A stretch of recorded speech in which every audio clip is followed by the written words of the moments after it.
The August meeting of the City of Scranton Zoning Hearing Board will now come to order. Will the Secretary please take roll? Mr. Walsh? Here. Mr. Marks? Here. Ms. Newcomb? Here. Ms. Patel? Here. Chairman Gattens? Here. Please stand for the Pledge of Allegiance. Sorry. I pledge allegiance to the flag of the United States of America and to the republic for which it stands, one nation, under God, indivisible, with liberty and justice for all. Thank you.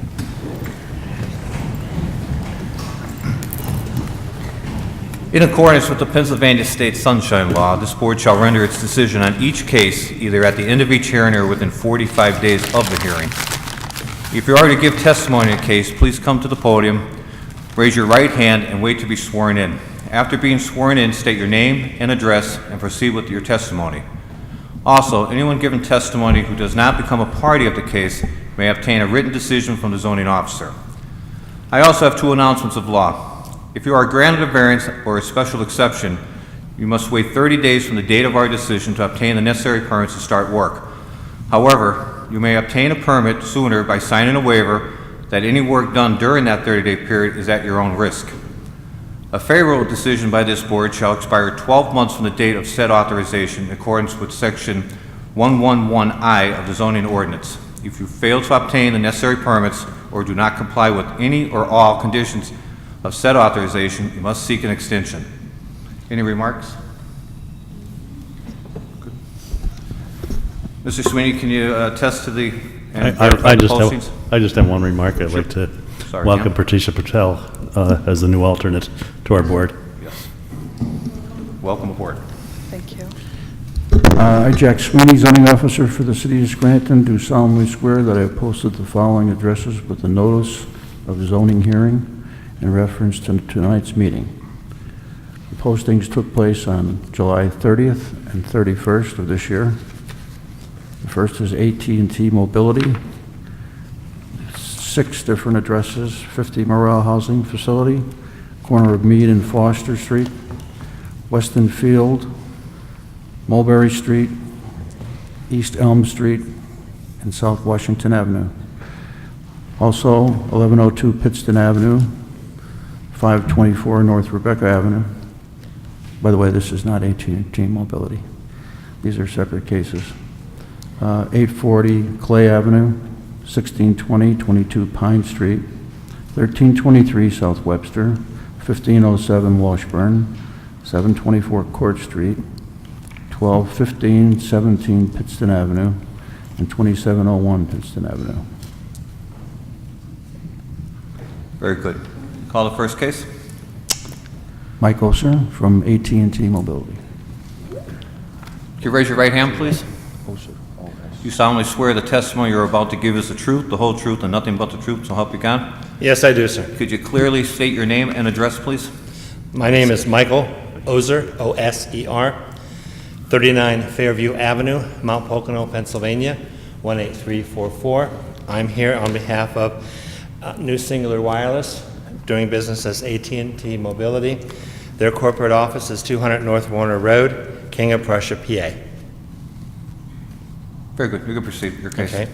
I'm going to, for the new board members here, I'm going to take you back to March of 2017.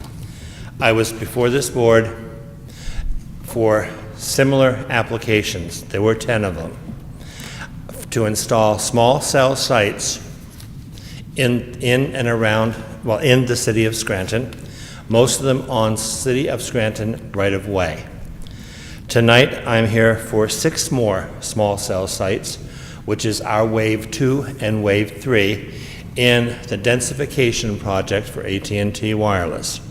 A small cell site is roughly anywhere from 35 to 40 feet in height. It is one omnidirectional antenna that weighs roughly 19 pounds. It is attached to a pole.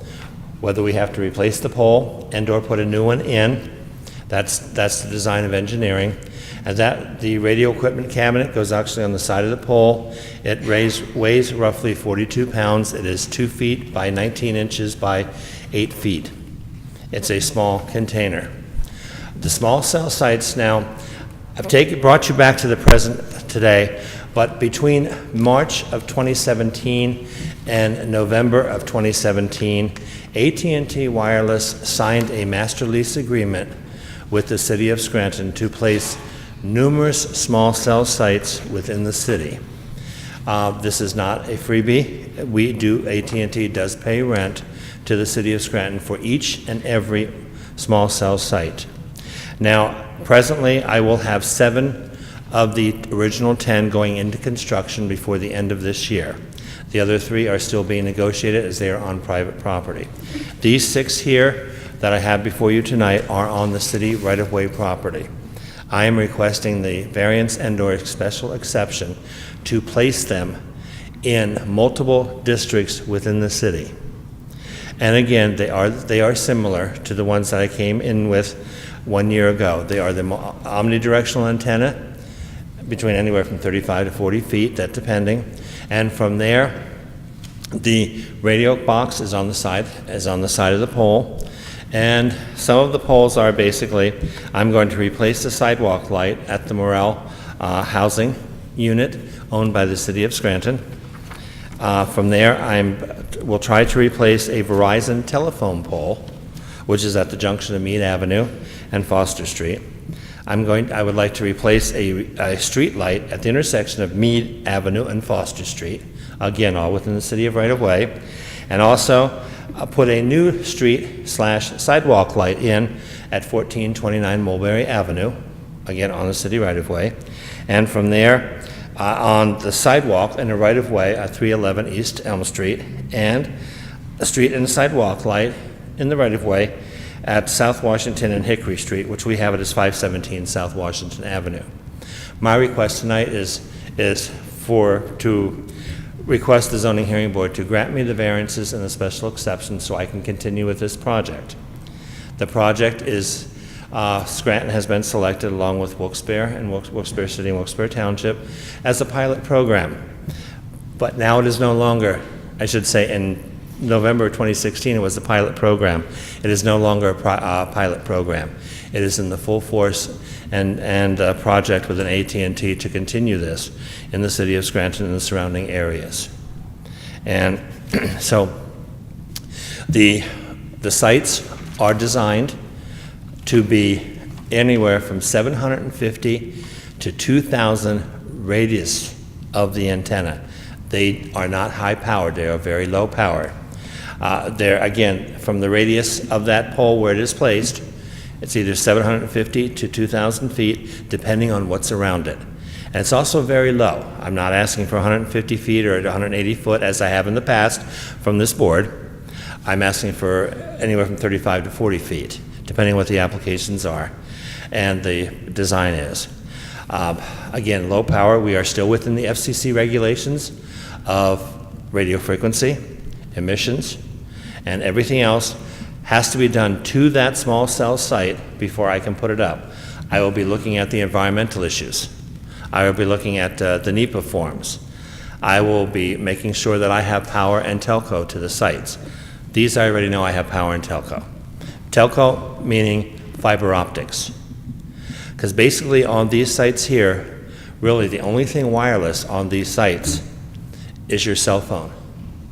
They'll go to, the cell phone will connect to the antenna from there with the radio equipment on the pole. We'll take it by fiber optics to the nearest hub and or computer system, and from there direct it to wherever it has to go.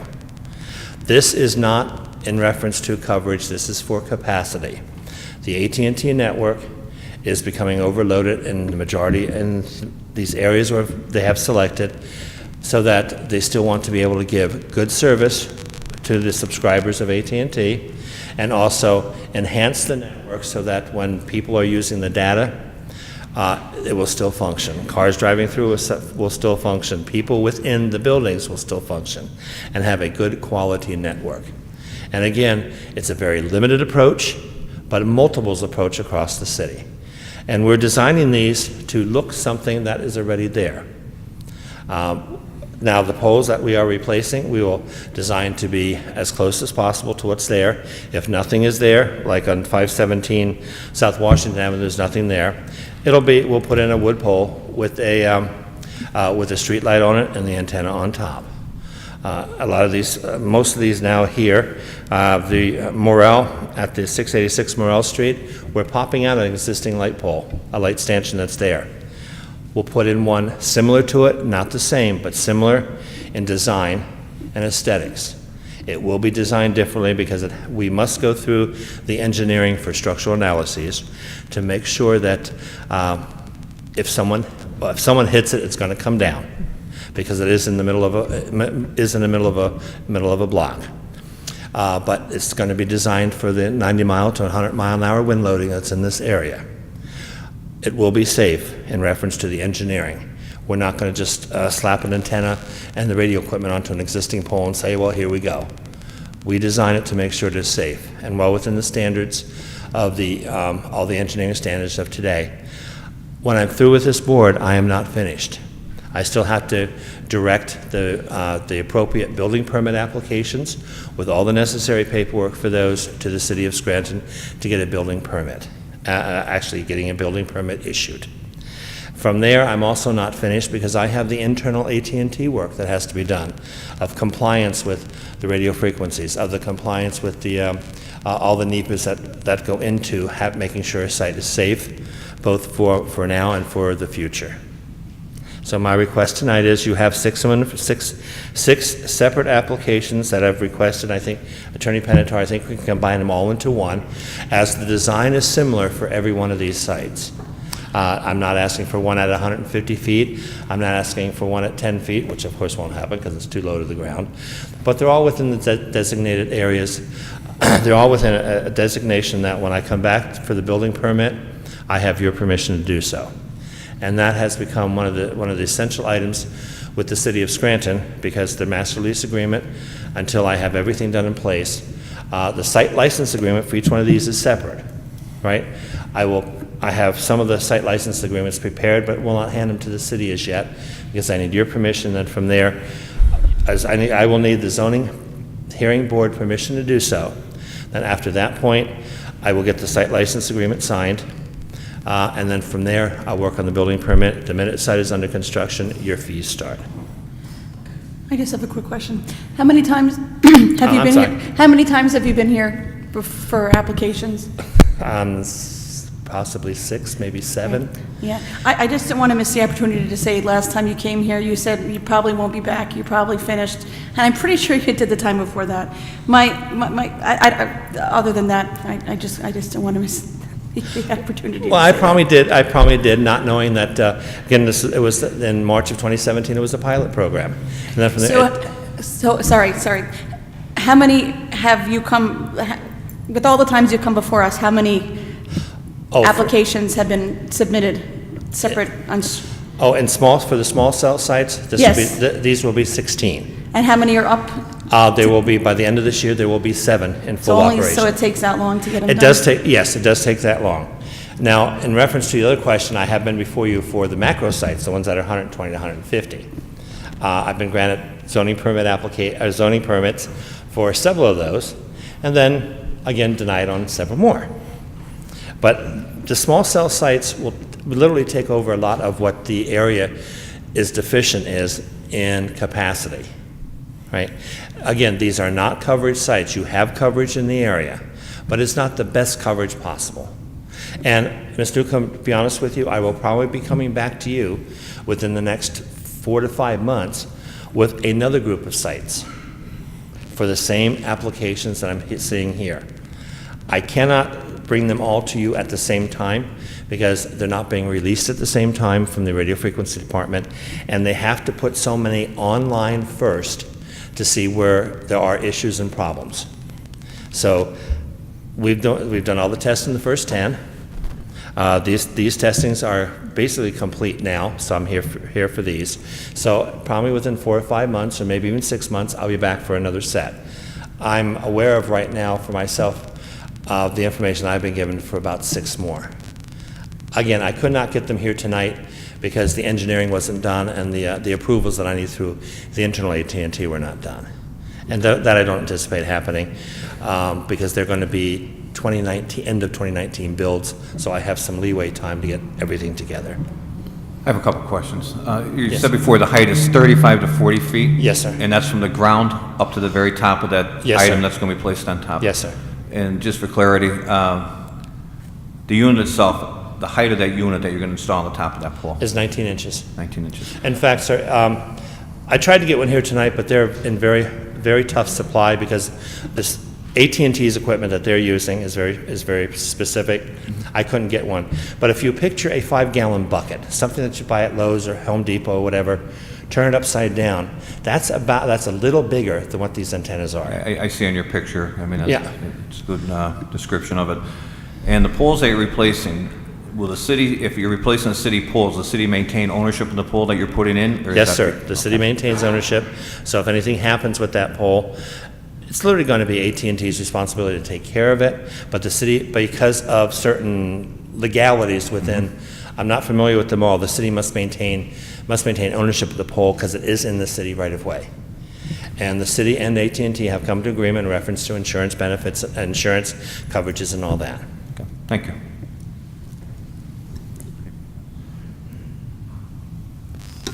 Is there anyone here that wants to testify in this case? I'll make a motion. I second. Mr. Walsh? Yes. Mr. March? Yes. Ms. Newcomb? Yes. Ms. Patel? Yes. Chairman Gattens? Yes. By a vote of 5-0, your application's been approved. Thank you, and good luck. Gentlemen and ladies, thank you very much, and everyone, please have a very safe evening. You too. We'll see you in a few months. Yes, sir, you will.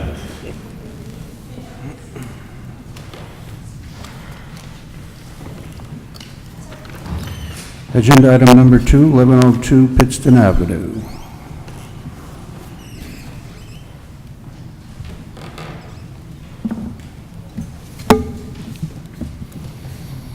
Could you raise your right hand, please? Thank you. Do you solemnly swear the testimony you're about to give is the truth, the whole truth, and nothing but the truth, so help you God? I do. Could you clearly state your name and address, please? My name is Pani Pomachan, address 825 North Main Ave, Scranton. Good. You can proceed, please. I would like a variance for 1102 Pittston. This was a continuing from last hearing. As I was instructed that the property needed another 3 parking to accommodate the apartment building that's upstairs at 1102. We do have enough space, and actually, we could definitely put up to 10 parking if needed to be.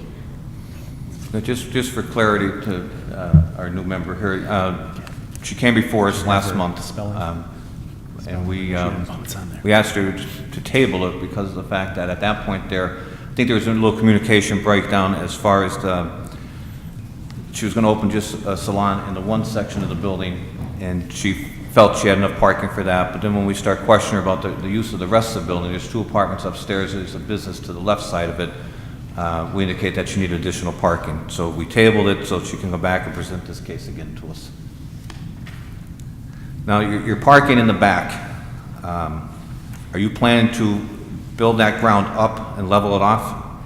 The parking's actually been finished halfway already, so to extend more to accommodate the need to bring it up to code is 3 more, so I would extend and have to, build more, yes. Like, it's already been paved more than half already. Right. Are you going to clear away all the brush that's on the side of the that goes along the side of the building? I'm sorry, what was that? There's trees, grass, sorry. There's Yeah, those, yes, that's going to be clear away, and we're going to have them paved over, we're going to take it's one, I think, little shrub back there that need to be removed, and we could pave it over it. Okay.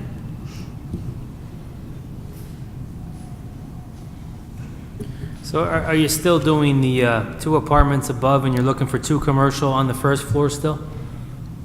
It's there, I really don't do anything to it, so, I mean, as needed, we needed, 1.5 parking per apartment, so to accommodate that, we have, because of 2-apartment building, we will have 3 parking lot for the 2-apartment building upstairs.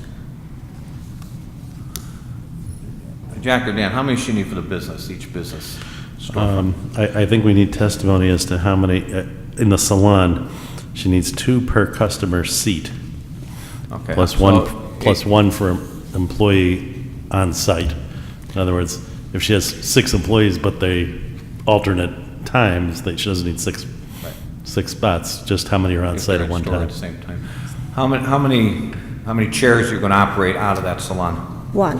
One. And how many employees will you have? 1. So then you'll only need the 2 spots? Yeah, just, And it's your gonna be me hour- and my adopted daughter will be working in there. And what's your hours of operation going to be? Well, we're gonna plan to have probably Monday to Saturday, and probably 8 to 5. So just like an 8-hour, 9-hour business Yeah. day? And you say you have no plans for the business next door at this time?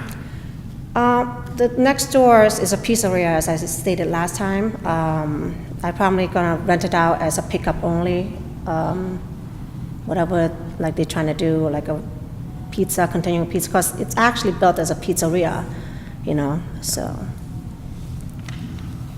So So they'll just, with that, how many spots we're looking at then for, say, a pizza business? For a pizza business? pick up only.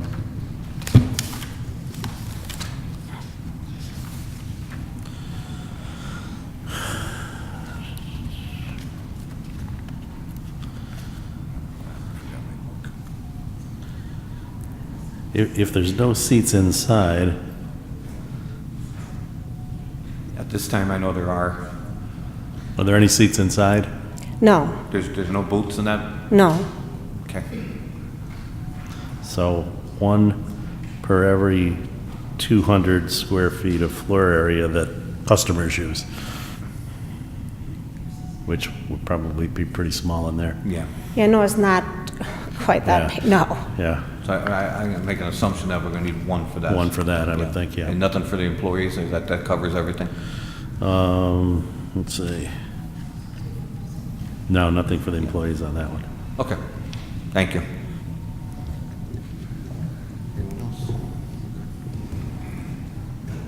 Is there anyone else here to give testimony in this case? I make a Record motion. show no.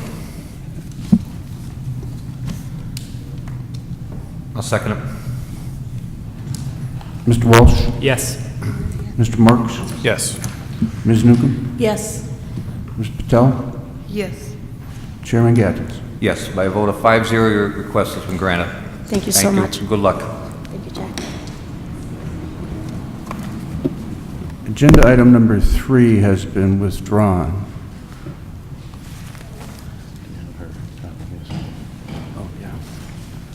So we're going to move to agenda item number 4,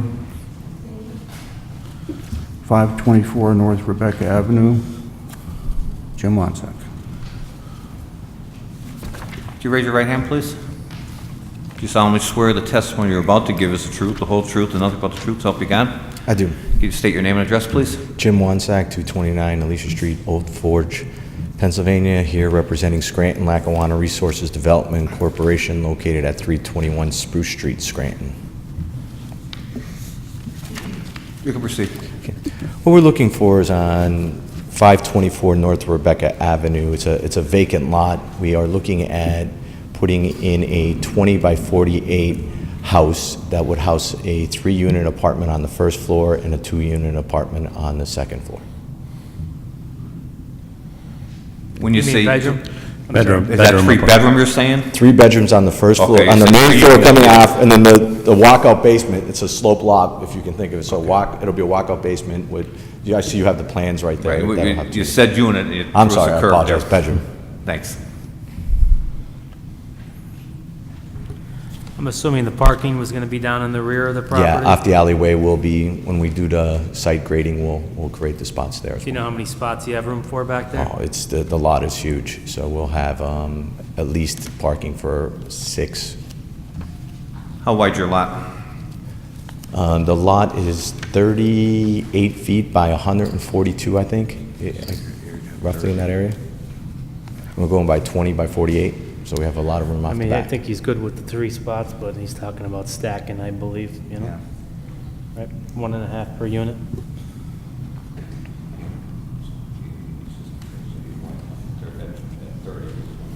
Right. What were the dimensions again? I believe it's 38 by 148, if I'm correct. You should have them there, and I apologize, I forget what it is off the top. Are these going to be rental units? I mean, I don't know what your business actually is, this business Okay. actually is. Yeah, so, yes, they will be a rental unit.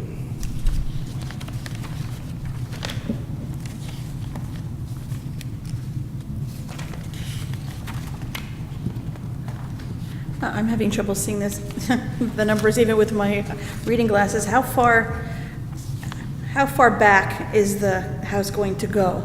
48 feet. The house dimensions will be 20 by 48 feet, so 20 foot wide by 48 feet long. Yeah, but. So coming off all of North Rebecca will be set back at least 26 feet off the road. Okay. I can't see any. Is this a modular you're putting in, or is it No, stick built? no, stick built.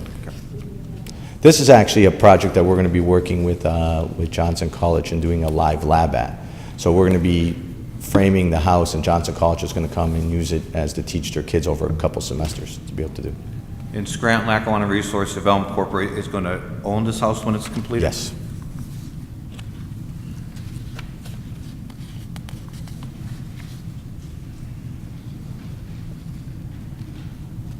So the variance, Jack, is he's going, is in which direction? It's for the number of units.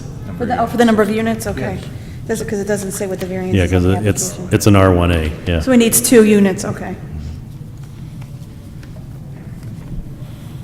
Just my quick math, so you know, there appears to be 68 and a half feet in the rear for parking lengthwise. Is there anyone else have testimony in this case?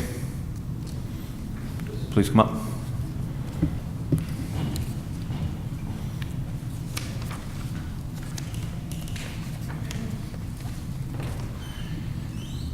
Could you raise your right hand, please? Do you solemnly swear the testimony you're about to give is the truth, the whole truth, and nothing but the truth, so help you God? Yes, sir. Could you state your name and address, please? My name's George Remedi. I live at 528 North Rebecca. Could you spell your last name, please? Romiti. Thank you. You can proceed. I live next door to the vacant lot. I don't approve or even want this next door to me. I know Mr. Wozniak has all good intentions, but it's not going to work out there. 6 cars, it's going to be like a used car lot in the back. The house is going to be so big, it's going to hide my kitchen window. I have a kitchen window on the side, and there's a 4-foot variance. I don't know where this variance came about and who came up with it. I don't know if that's accurate. I talked to contractors who work in the city, and they're very legit contractors. I don't want to mention their names. I'm going to interrupt you. all right? Okay. I want to ask you a question. I don't understand what you're talking about, a 4-foot variance. So you're looking to... I saw the blueprints on it. It says there was a 4-foot variance. So you mean that his house has to be 4 feet away from From your the property house line. on both sides? It would be Yes. setback. Yeah. The setback, yes. Yeah. And Yes, it's a that's setback. not enough.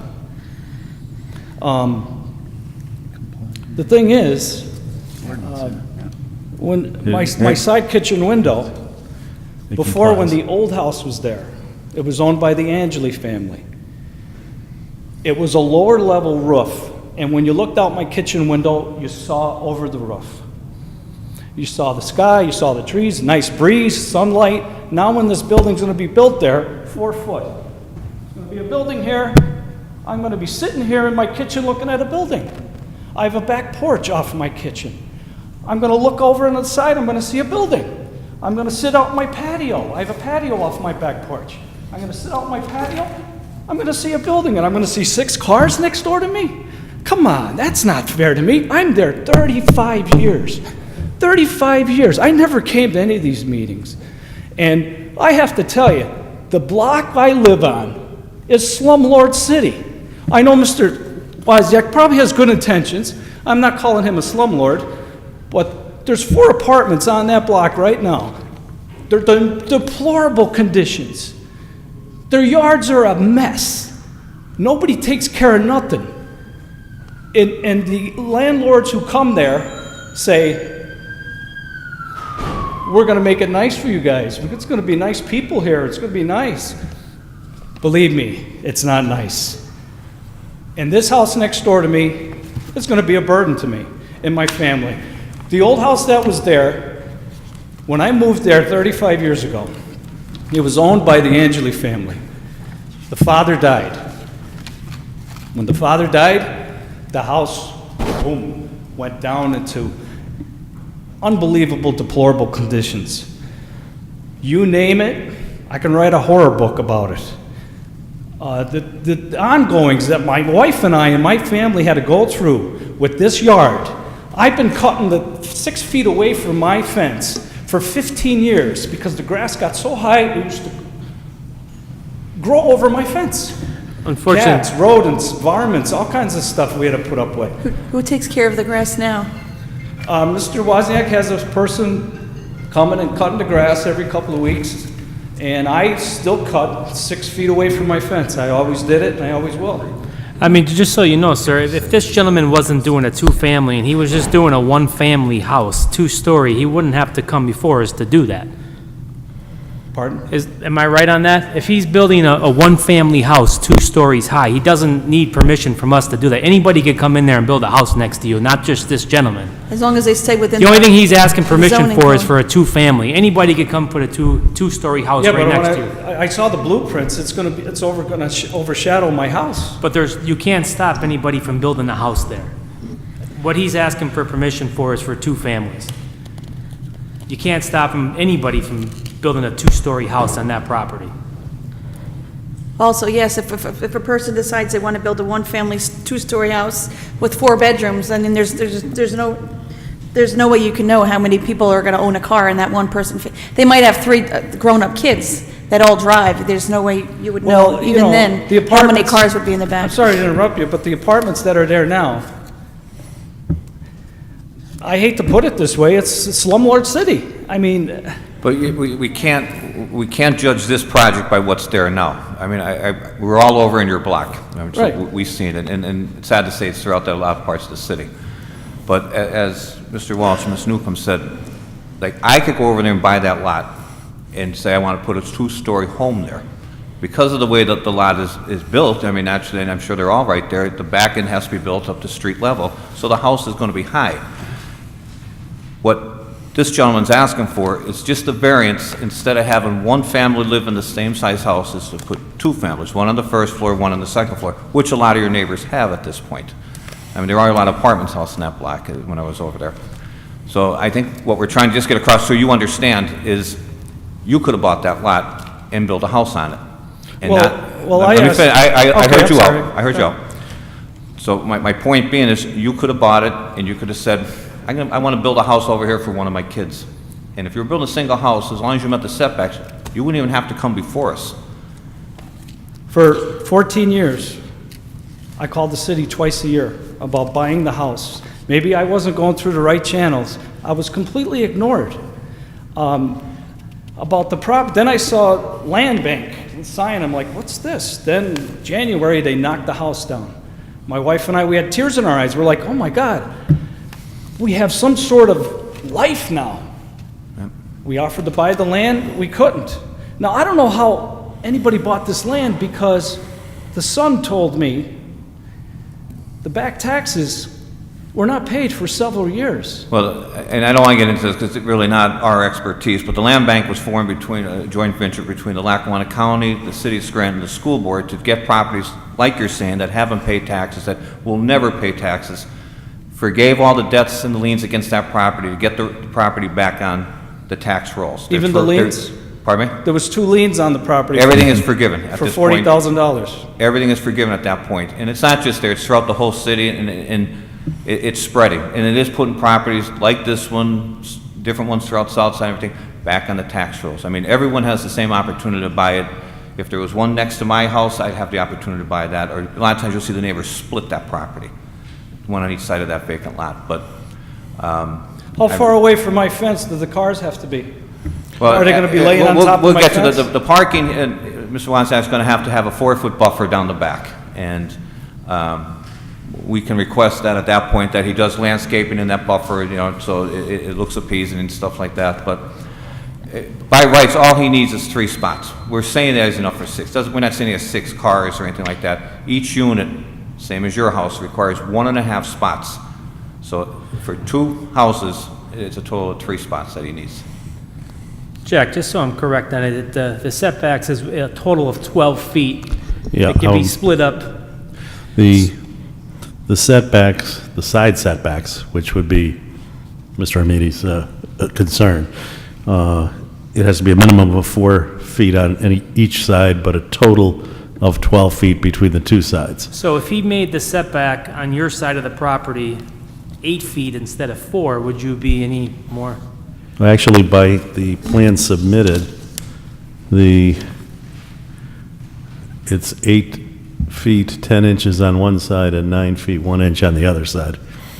So he's well within his 12 We're feet. we're not falling 4 feet from your property line. I mean, I'm not sure which side the 8 foot and the 9 foot is, so I mean, it's farther away than you think. I know it's close, the whole city's close like that. If it was 8 foot instead of 4 foot, if he was able to change that, would it be any better? Well, if I'm gonna lose, I gotta say yeah. You know, I mean, if I'm not gonna lose. I'm not saying it's you know going to what get I mean? approved. I'm Like, not telling you it's going to get approved. well, I'm yeah, if I'm gonna lose, yeah, make it 8 feet, but, I mean, I guess I'm a losing battle here, I guess, right? Well, now, so you understand. We're just trying to, He is, Just the clarity. proposal of the house does meet the city's setback ordinance, and that's what this board has to follow, to make sure that it meets the setback ordinance. So the side lots do meet the city ordinance. He could build up to 40 feet high, again, without getting approval from these boards, because that's what the ordinance says you can do. The only thing that he can't do within the ordinance is have 2 families instead of 1. That's what he's here for 2 families instead of 1. And like the parking situation, did anybody check the situation there? Like the alley, there's only one basic in to come in the alley. The hill, I don't know if you've seen the hill. That you can't go up there with a basic decent car or truck, or you're gonna get a smashed windshield. The Mother Nature just took it over. And the hill, it hasn't been paved. That alley hasn't been paved since 1972. Even in the front of the house, even though you have parking in the back, which I do, sometimes you like to park in the front of your house to bring something into the front of your house. Between the time of 5:30 to the early mornings, you can't park in front of your house, let alone park on the block. He just has to have the parking available. It's the off-street parking available. Whether he chooses to park in there, or whether he parks there, or whoever lives there parks there, that's not for us to decide. He just has to have it available. And he already said, you said he was gonna be on the back, in the back part of the alley, where there is no hill. It's pretty even back there. The slope is in the front. And then it pretty much levels out. So that's where the parking is. His tenants might decide, I wanna park in the front, there's a spot open, I'm gonna park there. He just has to have the spots available. Now, in the old house, when the you know, Angeli house was there, it wasn't as long as my house. It was, I don't know, I'm guessing maybe 12 feet less than my house. So when I sat in my patio, I saw land, I saw yard, they didn't park back there. Now, when I'm, natural way of life, you're gonna sit in your patio, I'm gonna look at a building and 6 cars. I mean, is that fair? I'm there 35 years. well, Basically, I'm there 55 years because my mom, who's here, she lives across the street. She don't want the apartment either. the parking, I mean, I agree with a lot you're saying. I mean, because we all live in the city, so we know how congested the city is in the different areas, whether it's South Scranton or North Scranton, in this case, West Scranton. But the part of the ordinance that requires the off-street parking is to eliminate the congestion on the streets. So it's better that this gentleman or anyone else here that's come before us tonight has the off-street parking, because it eliminates the fact that you can't park in front of your house. Because now you're going to put, we'll just say 3 cars here for sake of conversation, that if we didn't require him to have off-street parking, they're definitely going to park in front of your house or whoever's house they get a spot in front of. So I'll say that's the good side of the ordinance when it comes to the parking. Well, the parking's second fiddle to me. It's all about the house. It's all about the house. And I mean, I've seen it all on that block. I'm sure Mr. Wozniak has good intentions. I mean, there's pieces of land all over the city that this land bank owns that is a lot better than that piece of junk next door to me. You got to build on a hill slope? I mean, what? Come on. Are you kidding me? Wait till they start digging. You're going to find a lot of stuff under that modified dirt. But I highly disapprove this, and I don't want it next door to me. And that's all there is to it. I don't know if by me coming up here I'm making a fool of myself or whatever, but I don't want it next door to me. That's all there is to it. No, nothing personal with Jim. I know Jim, but find another piece of land to build it on. And if you're going to build this, is my house going to be protected? When the city came to knock down, you should have saw. I had a lot of cleaning up to do. Well, I think you have a different dealing with private contracts than you will with the city. But, I mean, that's what we're looking at tonight is the request for the variance for the second family in that house. It's the only reason he has to come here, him or anyone else in the same situation. Again, whether it was you building that house there that want to put 2 apartments in, then you'd have to come the same way before us. If you were just building a single-family home, as long as you met them setbacks that Mr. Pinatar spelled out, they wouldn't have to come here. So our job is just looking at that variance for that second family. And at this point, I mean, I'm speaking for myself, it meets the requirements of setbacks, it meets the requirements for the parking. So I get a setback in my retirement years, I guess, right? Well, That's true. It's the truth, right? and I got like 5 years to retire, and I'm going to sit on my patio and hey, look at the 6 cars and look at this nice house next to me. I mean, come on. I understand. It's not fair. And I said, It's we not all live in fair. the city. Would you want that next door to your house? Would you want to look with your wife? I don't know if you're married. You want to look out? Well, Your wife want you're to look gonna out the ask me- window and look at a building? You asked me a question, and I'll answer it. I look at the lot, who's going to maintain that lot 1 year, 5 years, 10 years down the road when it's overgrown and everything, because the city won't maintain it. We all know that. They don't have the funding or the staff to keep going around from lot to lot. George Remedi be cutting 6 feet off the grass You again. cut 6 feet, but you still have another 30-some feet to go that's going to be overgrown and everything. So I look at it just as, if it was in my neighborhood, if it's an improvement, which, and this is just a personal opinion, and I really don't want to get too far into personal opinions here, is that a project like this is going to bring your value of your houses up. No, it's not. I already talked to a banker. He told me it's going to. Well, that's his opinion, Bring down my too. property value. Well, that's his opinion, and everyone has an opinion, and I'm just giving you my opinion. If I had my choice for a dilapidated house next to me, an overgrown lot, or a new home, I'd lean towards the new home. I'm not telling you that you should think that way. You asked me what I wanted, and I'm giving you my answer.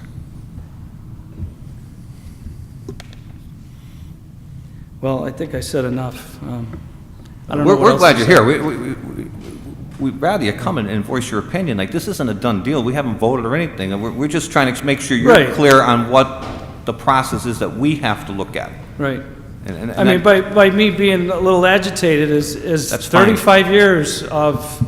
No, you're calm Oh compared my to a lot of God! people You here, have so- no idea. I wish I could talk to you for 2 hours on the ongoings of the street, not only the house next door to me. There's 4 apartment buildings on that block. You guys should take a look at it. Well, that's not our job. It's not? That's not our job, no. Okay. No, I'm being sincere with it. That comes under license inspections. That's not us. We just approve properties that you don't like, or your neighbors don't like, or disapprove properties that you like and your neighbors like. So that's all our job is at that point there. We Well, don't go it's into not only the inspections. properties, the people that live there. Right, and again, that doesn't fall under us. We're just here for the housing appeals. Okay? Thank you. Thank you for your time. No, and- thank you. Thank you for coming. And sorry if I've been a little agitated. That's but fine. That's Like I fine. said, I'm there a long time, and I've seen it all. No, it's good to see you And want I kind of had enough, you know, like, come on. I pay my taxes on time. Me and maybe a few other people on that block actually own their house, Yeah. you know? So, Well, thanks for coming Thank out. you. No offense, thank Jim. you. Anyone else that wants to give testimony in this case? Come on up.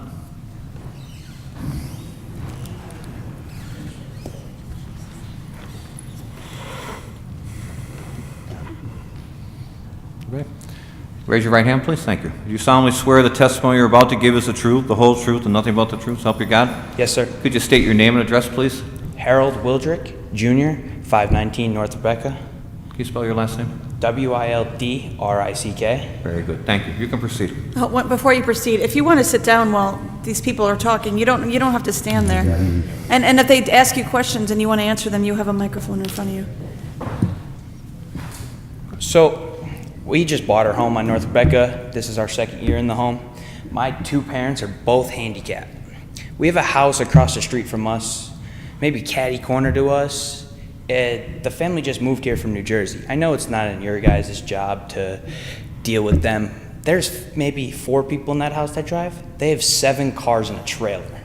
So by bringing a multi-family home to this block, where there's already a line of cars up one side and a line of cars up the other. Before they moved here with their 7 cars, there was ounces amount of parking everywhere. By parking, say, 3 cars in the back of this two-family home now that you want to build, or they're planning to build, even there was one house there before. If they had the same dimensions, you wouldn't have the problem that he wants to have. So maybe if you meet in the middle ground, say, I know they don't need to come to you with the one-family home. I heard that. If the 2-story house is maybe the problem, because if it's gonna say, like, I have a sister in the house lives with me. My two parents drive. I drive. I have my car. My sister has her car. We've tried to get handicap for those 2. My dad actually, when we bought our house, the first maybe month he was in there, we have a garage, but there's a steep part in our yard that he fell and smacked his face. So what I'm saying here is maybe you should consider about the people that have lived there for years. And also maybe, because like they say we're not allowed to have it because we have a driveway or a garage, but he can't park back there because he comes home at night. He drives bus for a living for the Scranton School District, for Pete DeNaples. So he's going in and out all night, and the one night he left at 6:30 in the morning with no lights back there. We have a light on our house, but I mean, it's not gonna reach all the way to your garage. Once you get to the side of your garage, it goes to a shadow. So I mean, there's steps, and he can barely walk as it is. Sometimes he has to use a cane.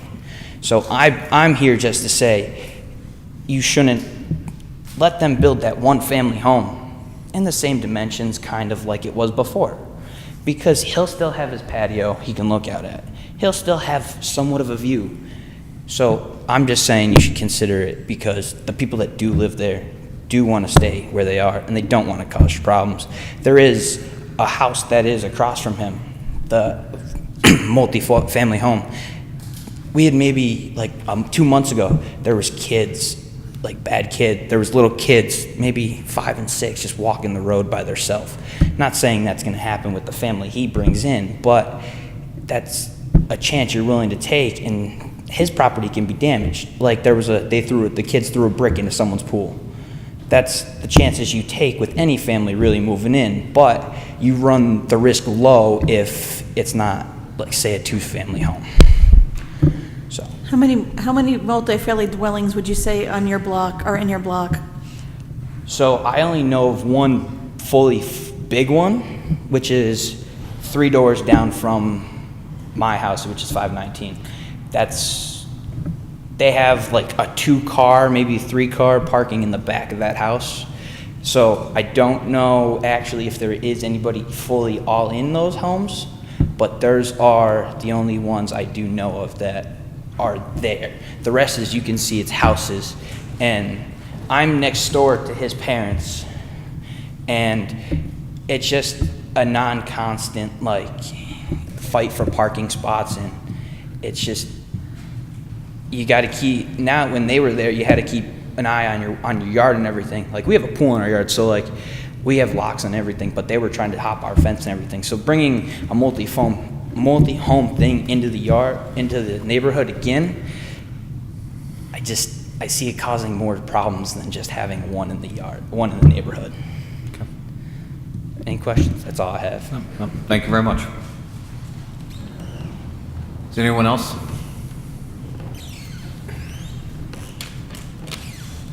I'll make a motion. You second it? Mr. Walsh? Unfortunately, I don't think this is the right fit for the neighborhood. I'm going to vote no. Mr. Marks? Yes. Ms. Newcomb? Yes. Ms. Patel? Yes.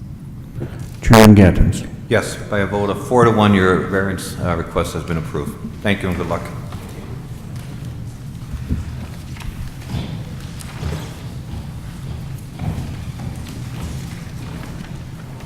Number 5, David Edelstein, 840 Clay Avenue.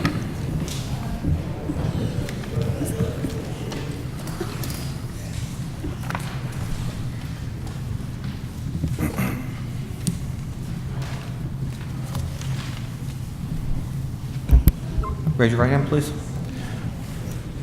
Do you solemnly swear the testimony you're about to give is the truth, the whole truth, and nothing but the truth, so help you God? Yes. Please state your name and address and spell your last name, please. David Edelstein, 1524 80th Street, Brooklyn, New York. My spelling's Edelstein. Thank you. You can proceed. Okay. Last year, I purchased 840 Clay Avenue as an investment property. It had a variance existing when I made the purchase for it to be 6 units. It's also been 6 units for many years previously to me purchasing it. It's my understanding that the variance has expired because the building has been empty for more than 6 months or 12 months. My intentions are to renovate the building back to its previous condition and continue it as a 6-unit apartment building. We have adequate parking. We have the drawings that show the adequate parking. So my request is to renew the variance that expired. Is he right that the variance would be expired from 2015? Yes, there was a little bit of a confusion because he did start doing some work while the variance was still in effect. So we weren't sure for a little while that he might have been able to continue because he had started some work. It's my understanding that one of the neighbors called because there's a stop work order on the front door. Yeah, well, there was. So they were doing the work without permits? Is that Well, the- I can't say because that would be one of the housing inspectors. They did get a permit to redo the roof, so there was a permit for the work they were doing. That's true. He did get a permit. There was a valid permit for the And- roof. And it was my opinion that he showed enough work that the variance should be extended automatically under the ordinance, but the director disagreed and asked me to send him here. My question was the garage, that gigantic garage. I see you have it to be knocked down, and you're going to get 1, 2, 3, Well, this drawing 4.5 spots out of that garage. Yeah, this drawing is just showing the potential for the 15 parking spots if it were a 10-unit apartment building, but we're not going to do that. We're just going to have 6 units, so we really only need 9, so I'm not planning on demolishing the garage. We can fit in the 9 spots without it. Yeah, because it was my understanding also that the garage was not owned by just you. It was co-owned Well, by there's the an neighbor to your, it would be your left. Right, there's an easement for part of the garage with the neighbor. It's just like the back quarter of it, adjacent to their property. So it would really only take up maybe 1 or 2 spots. But again, I'm not planning on demoing the garage. Were you planning on paving it and leveling it out? Because when I went there, there was a gigantic mosquito-infested puddle.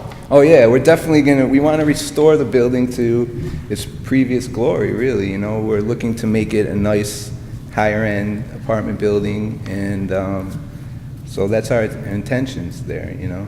Yeah, I think what I have a problem with is the 6 units. I think I think it's a little Well, it's bit 12. excessive for the neighborhood. It's a 12,000 square foot building, so it's, the units are really big. I mean, it's 2,000, it couldn't, I was purchased as a 6-unit building with the variance. It's, I mean, I don't know what to say. I mean, I just have another couple questions. You're from New York, so who comes and cleans up the yard? Because It's I did professionally- ask the neighbors, and they said that it hadn't been cared for. They've been caring for it themselves. I just want to find out. No, I have other properties here in Scranton that are professionally managed.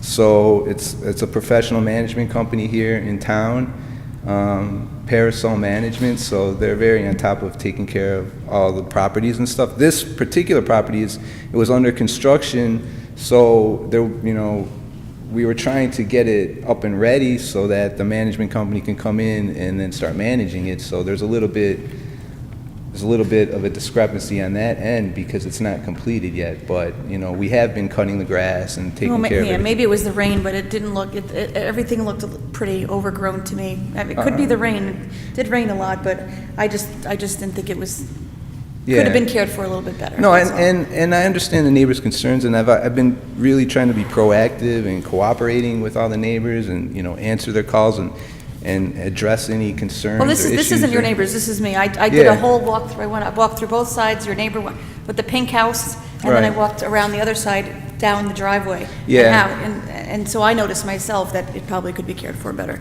So maybe if you own, how many properties do you own? 7, And you have one company taking care of all 7 properties? yes. I think maybe, Well, my opinion would say that maybe that's not enough. okay, But that's just my opinion. okay. How many bedrooms is each unit going to be? How many bedrooms? How many bedrooms in each unit? 4 of them have 4 bedrooms and 2 have 3. So right now, that building is designed for 6 units? Yes. Yes. I have drawings of it if you're interested to see it. Yeah, if you have one, Okay. I'd see it, sure.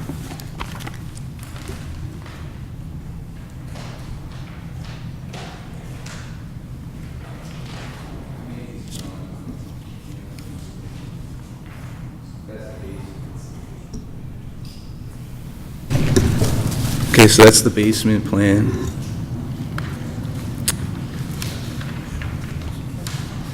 It has the 2 internal stairs for egress, so there's 2 means of egress from every apartment. Would you have a problem showing this, if maybe you could show it to some of the audience members, like hold it up after we've looked at it? Because I think some of Yeah. them may have concerns.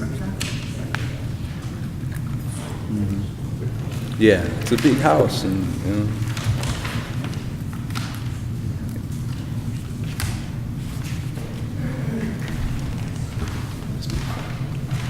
That's it.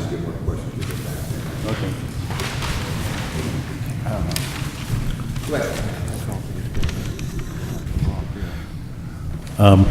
If I could comment, I think we need to explore a little more about what permits have, since September of 2015, what permits have been applied for, what have been granted, how much work has been done, because I'm reading through the ordinance, and the ordinance says that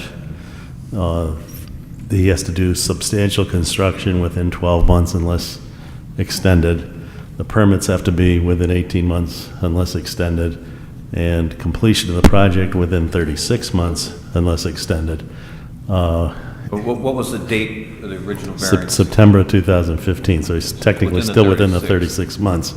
So we need to have What some kind of work- testimony. Since you've owned the building for a year now, Yes. so what have you done in the building? Like, The only work we've done is we replaced the roof, and we've done some painting inside, and redid some floors. That's all we've done. and you took out permits for the roof? Yes. And I might add, he applied for additional permits to do some more work, but again, he was forced to come back for reasons I can't answer. What additional permits were you looking for? We were looking to finish the apartments. None of the apartments currently have like all the bathroom fixtures or kitchen fixtures in them, so we have to install all of that and install water heaters. Basically, that's about most of it. Redo some electrical work and refinish the ceilings. We want to. They installed some suspended ceilings over time that we want to take out and expose the old existing ceilings. So we want to kind of restore, the unique features of the building. So that's basically all the work that really needs to be done. It's not a huge amount of work. There is one balcony on the second floor that's on the left side that we want to take that down. It wasn't original to the building, and it's not really needed, so we're going to take that down and replace that door that walks out with a window. We're going to redo the concrete porch in the front, the awning. There were structural members. There's some structural members that need to be jacked up a little. Some of the floors are sagging a little bit, so, but that's about it. As far as the parking in the rear, I was on the board when this property came the last time. Are you going to dig out that bank that's in the back to accommodate this parking? Because the way I saw it, it didn't seem like it was possible without digging out that bank to possibly the alley. Yeah, to be honest with you, when I purchased the house, I was under the impression that it was approved the way it was because they had the variance, It didn't talk about having to do that. So at the time, I wasn't really planning to do it, to be honest. But if we need, if it needs to be done, then we will. We have site plans that show it from a civil engineer, and my contractor, I already have it quoted on what it would take to do it, to build a retaining wall up against that back wall and put in the spots in the back. So we would be willing to do it. It just didn't yes. seem possible for me to drive up in there and pull into a spot and still have a way to back out of it without... Well, this is from a professional engineer, the drawing right here. No, Yeah. I saw it. So it's all the code. This variance from 2015, it wasn't yours? It was No, it wasn't mine. previous owners? It was previous owners. And it was for a 6-unit also? Yes. Yeah, my letter of September 11th, 2015 is attached to your packet that approves the 6 units So from September of 2015. we're in a gray area here. We're definitely in a gray area. So does he meet the amount of work? That's the question of fact that you guys have to decide. Does he? I was asking you to decide. I give you the terminology and you decide whether he's meant the substantial construction requirement. Now, was this house condemned? I can't remember. I know there was a couple on our agenda that was condemned, or was this just an abandoned? This was just abandoned, Oh, I'm right? sorry, no, I don't think it was condemned. So it was just abandoned, it was just not lived in? Right, it's vacant. So it wasn't abandoned, it was sold and no one lived in it, okay. Right. So the 2015, okay. What's your proposed timeline to finish the project? 6 months.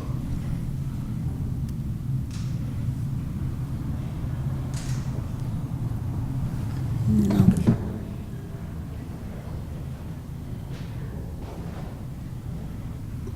Is there anyone else here who wants to give, oh, that hand flew up.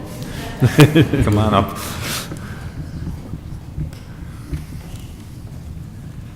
You gotta let me finish that statement. Can you raise your right hand? Thank you. Do you solemnly swear the testimony you're about to give is the truth, the whole truth, and nothing but the truth, so help you God? Yes, I do. Could you state your name and address, and please spell your last name? My name is Tara Queza. Last name is Kojska. I live at 840 Clay Avenue. I am a prestigious small business owner. My brother lives at 848 Clay Avenue. We own 835 North Webster Avenue, 935 Prescott Avenue, 935 North or Clay Avenue, and about 5 more properties in this city. So not only do we own houses and a business, we are apartment landlord owners as well, that live in the neighborhood, care about the neighborhood, take care of the neighborhood, as well as pay multiple large sum for taxes. This man has had zero respect since purchase of this property for my property and me as a property owner in the neighborhood. There is a driveway. That driveway, there's an easement, okay? I patched that driveway prior to him purchasing this. My driveway is now destroyed. My curbs have been destroyed. That whole big patch of water in the back that you've noticed is because they have these huge trucks that they're trying to bring in there. I have constant communication with Mr. Spathoff. Sure, there was one permit pulled for repair of the roof. Every other permit that has since been pulled is because I call Mr. Spathoff. And I'm like, they're bringing in sheetrock. I have pictures. There's windows that are open for days. I actually walked through this as an investment property years ago to look at to purchase. The floors are more than warped. Being a responsible landlord, I do also recognize the amount of tenants that are allowed per unit, per bedroom content. So this is going for 6 units. Number one, there's no parking back there. There's zero.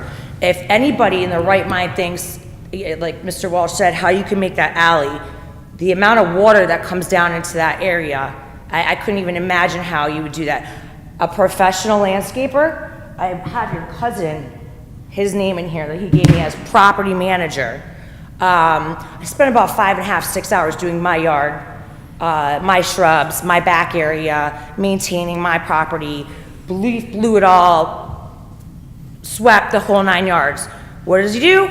The next day, there's some young kid with a push mower and his property manager cousin, and I'm like, I hope you're gonna clean this all up because I just spent 6, 7 hours on top of my 16-hour days that I work. We don't have time.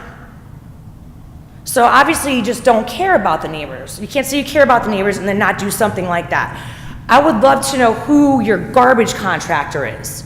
Because I know as a responsible landlord that after 3 units, you have to hire a private garbage contractor instead of paying the $600. I own 835 North Webster, it's 3 units. I pay the city $900 for garbage every year.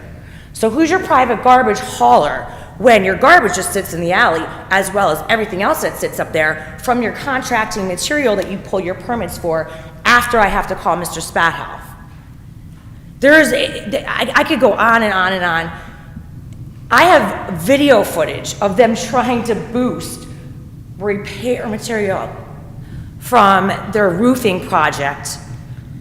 A big, huge truck getting stuck going up my driveway, ripping up my driveway. That's not a good, responsible neighbor. So that's someone that wants to come in and help the property value. This is one of the highest tax blocks in the city. I pay $7,200 for my house in taxes at 840. It's a 1-story, 2-bedroom home. Now you say, my brother I'm lives sorry, at- I'm sorry to interrupt Yeah. you, but no, I'm just confused because you say you live at 840 Clay Yes. Avenue, but that's the address of the house. I'm sorry, 844. Okay, 844. that's why you had me My brother confused. lives at 848 on the corner. Okay. He pays $14,000 in taxes. 835 North Webster, which is right behind me, is $9,600. We pay obscene amount of money in taxes. This driveway should be a mutual respect. I've actually had to call his cousin, property manager, who does not care. I go to work in the morning.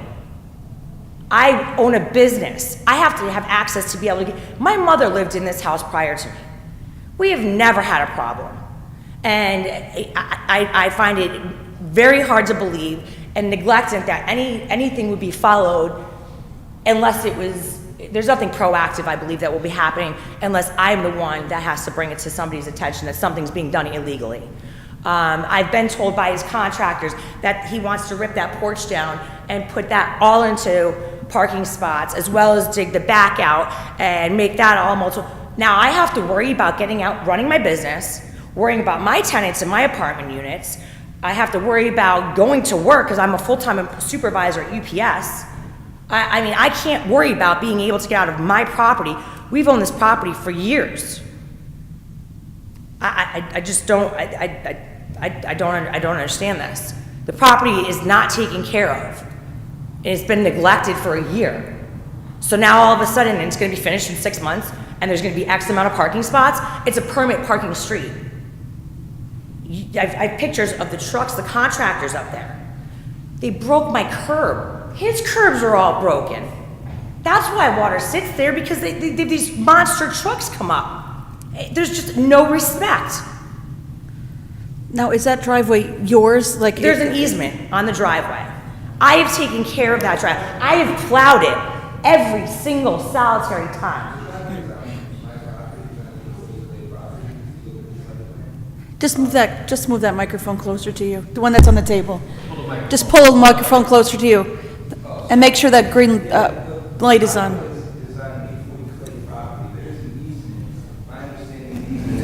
To allow the neighbor to use the back driveway so that they can always go in and out, so back up into the driveway and get out. So that is what this is for an understanding, which is always our intention to maintain that. Is your green light on? Because I'm having trouble hearing you. Push. Okay, there we go. Okay. All right, sorry.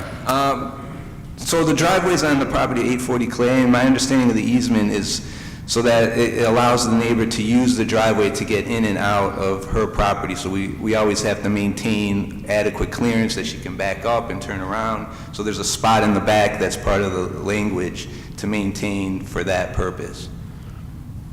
But the driveway is also part of the easement. The driveway is part of the property of 840 Clay, according to the site plan.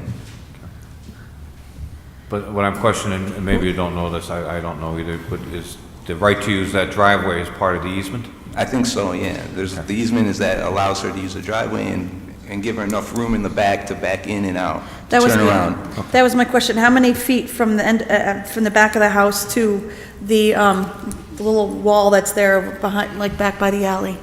How many feet? According to the site plan, there's approximately 31 feet, 13 feet for the And the car aisle. and the car is 9 by 18, right? 18 feet to park the cars and 13 feet for the aisle to access the, Is 13 feet enough to yes, back out that's and within pull the, forward? that's within the ordinance. Okay, so that was in the, okay. So as a neighbor, if this gentleman would guarantee that he would be a better neighbor and get this thing wrapped up in 6 months, but I mean, you don't want it sitting there empty, right? No, I'd never like to see a dilapidated building, especially on this block. Like I said, this is still one of the great blocks in Scranton. Everybody that lives in this block, we all get along. We respect each other's property. If there's an issue, we address it with each other. And like I said, I own multiple other properties within the very close proximity of these blocks. And everybody that lives in this hill section cares about this hill section. We'd like to keep it that way. It just doesn't seem that we're getting the same respect back from this particular neighbor.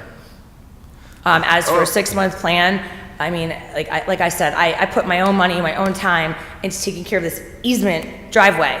I've maintained it all winter. His people have been up and out. Like I said, I have video footage of the lack of respect of trying to get a flatbed truck up this driveway's steep. This driveway is very steep. I mean, when I go to mow my lawn, I have to put on spikes, and I have to have a propelled mower to mow my lawn. This is a steep driveway. It's very sloped, so it's not as if this is, some sort of even remotely flat property. And I mean, like I said, my concern for 6 units at this point is, okay, so there's 4 bedrooms, so how many people are allowed in those units? And then, I know, when I have a 1-bedroom or a 2-bedroom or a 3-bedroom unit, I follow the rules of the city of how many people are allowed to, family members are allowed to be in each unit. So that is a huge concern for me. As for fitting this many parking, I have suggested that possibly, okay, you have maybe a first floor, it's a little bit more prestigious. I own a mansion on 835 North Webster, an old mansion. If there was private parking for that, I would offer additional parking at an additional cost for a tenant possibly. Otherwise, they could go down to the city and apply for a permit like every other one of us has to do. I have 2 vehicles and a tenant. My vehicle, I have a permit for that I could either park in front of my house, and/or I take up to my mother's house, and she lives, you know, in the city as well, and she has a driveway in her yard that could park 15 cars. So I don't ever disturb the neighbors, ever.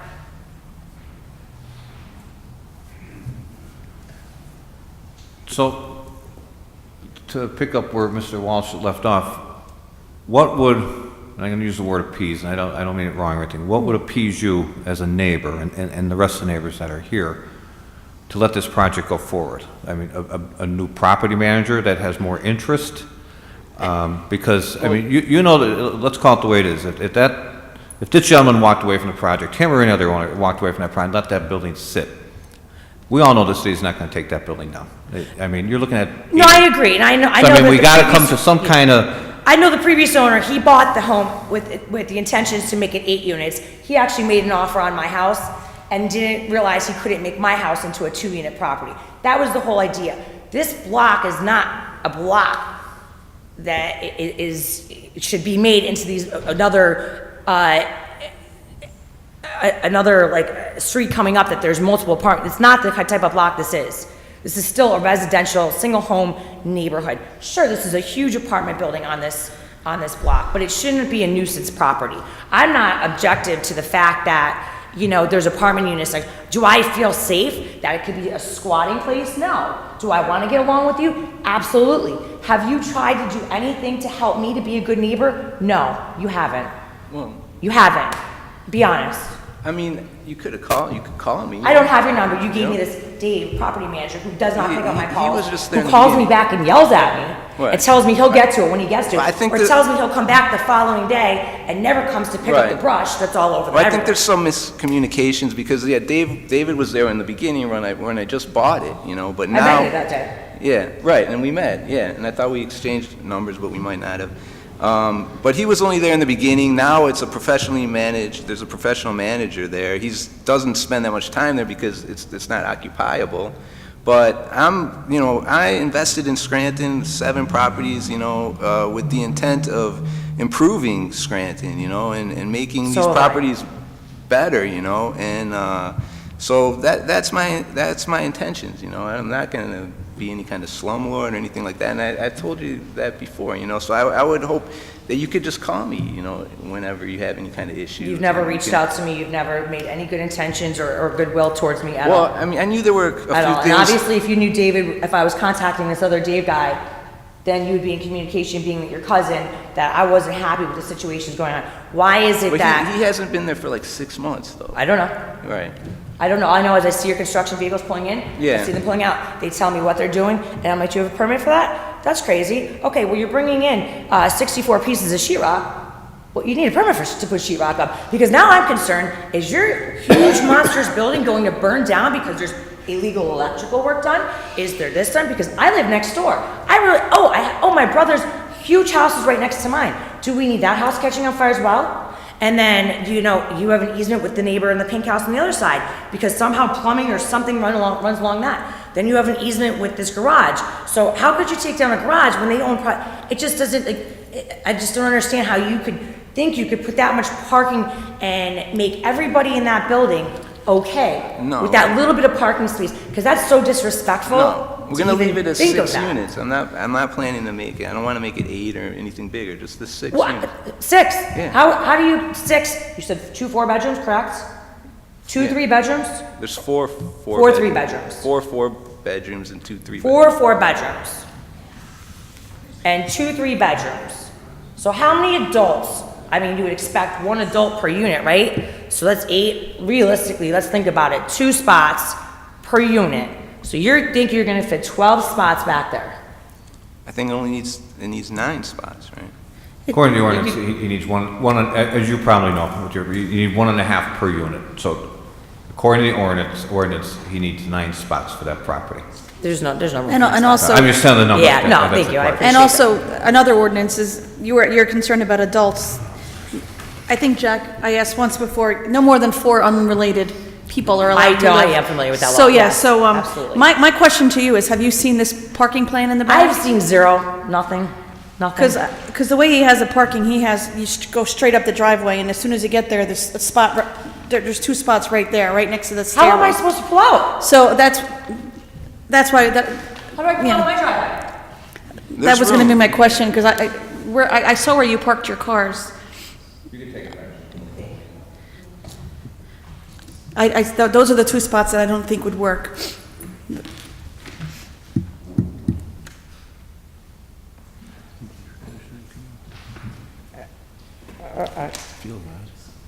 Clay Avenue.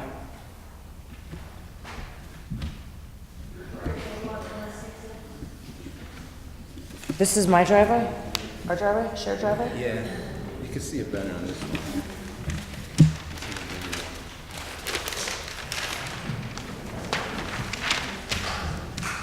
See, it's here. So you would back up here, you turn around. They're off the record. This would always be clear. 13 feet clear. I don't know, I mean, you can see it better on this plan.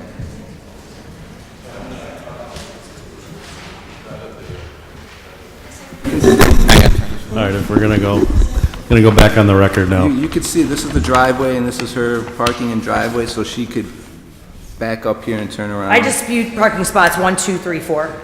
Absolutely. Yeah.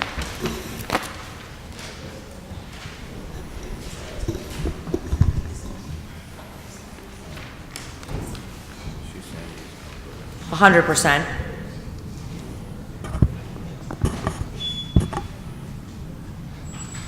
You want to offer some sort of like extra pay permit parking to, whatever other spots you have in the back that are reasonable, because that's a bonus. If I have a property that does not, that's there and there's X amount of spots to a unit, for $100 more a month, you could have a parking spot, here's your pass, that's a done deal.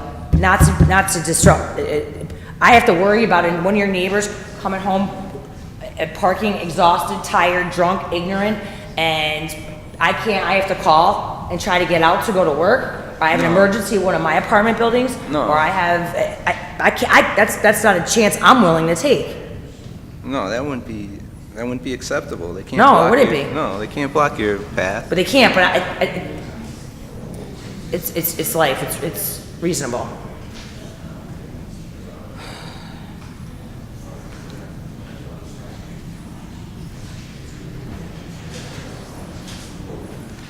I have a question for you. If you just said spots 1, 2, 3, and 4 Yes. are no good, and that's because that bank that's there. Yes.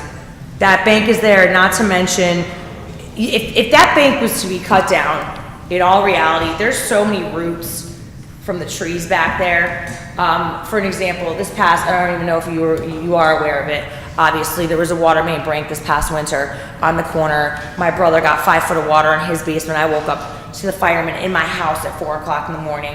I don't know when you were made aware of the situation. Yes. It was awful. And that almost serves as a drain system because of the roots and the trees and the earth that is there.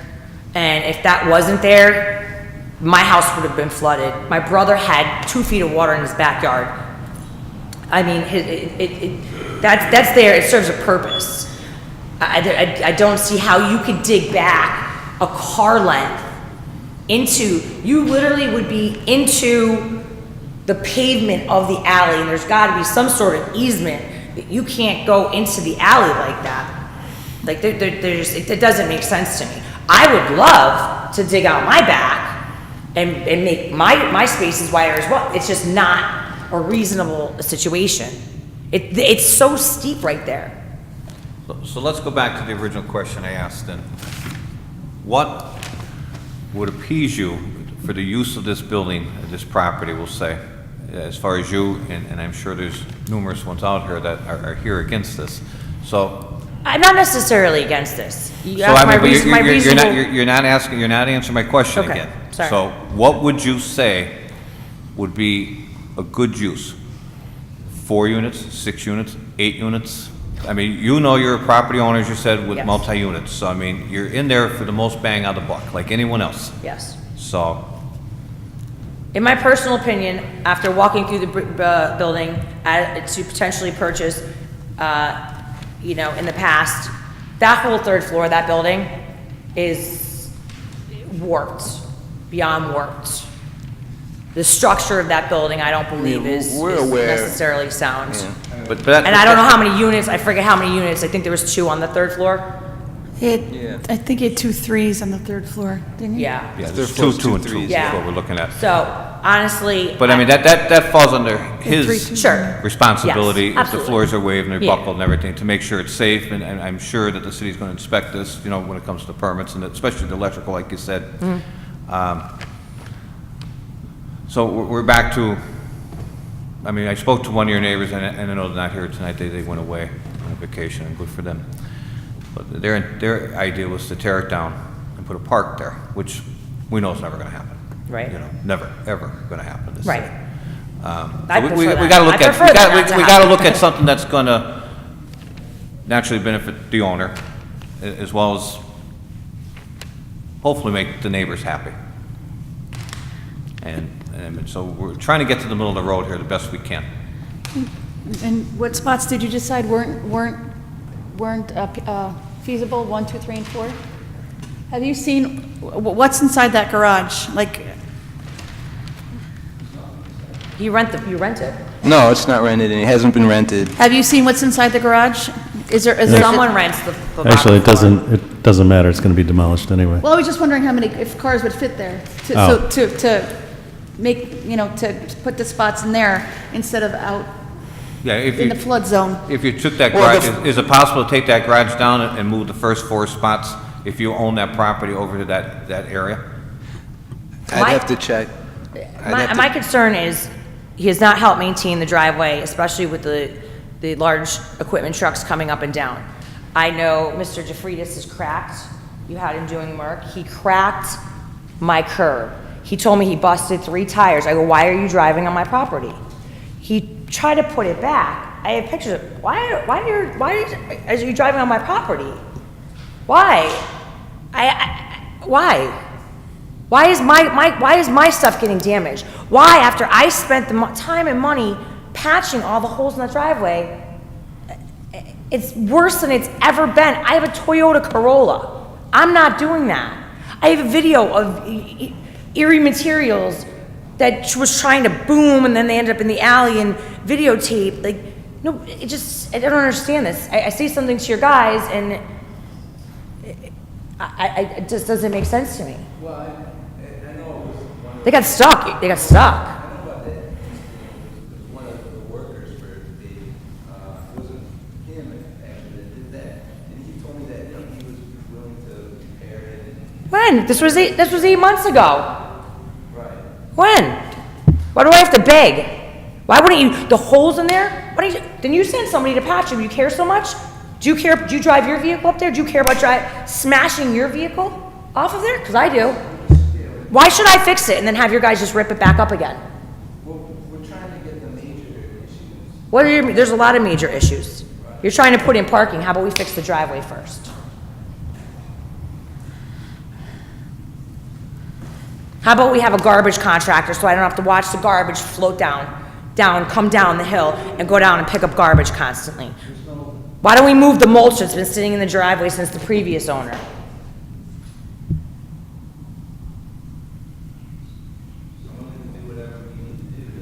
Where did that mulch come from? Because I That's had from the previous owner, and the reason he put it there is because the people in the pink house on the other side kept flying up using his driveway.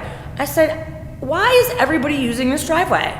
This is not, and this was not I was not in agreement.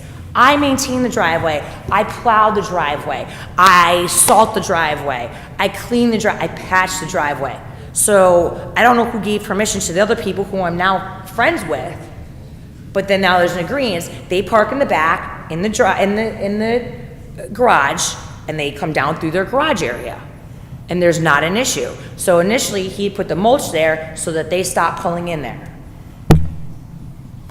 Okay, I'm gonna see if there's anyone else. We have your Go ahead. testimony. Is there anyone else who wants to offer testimony?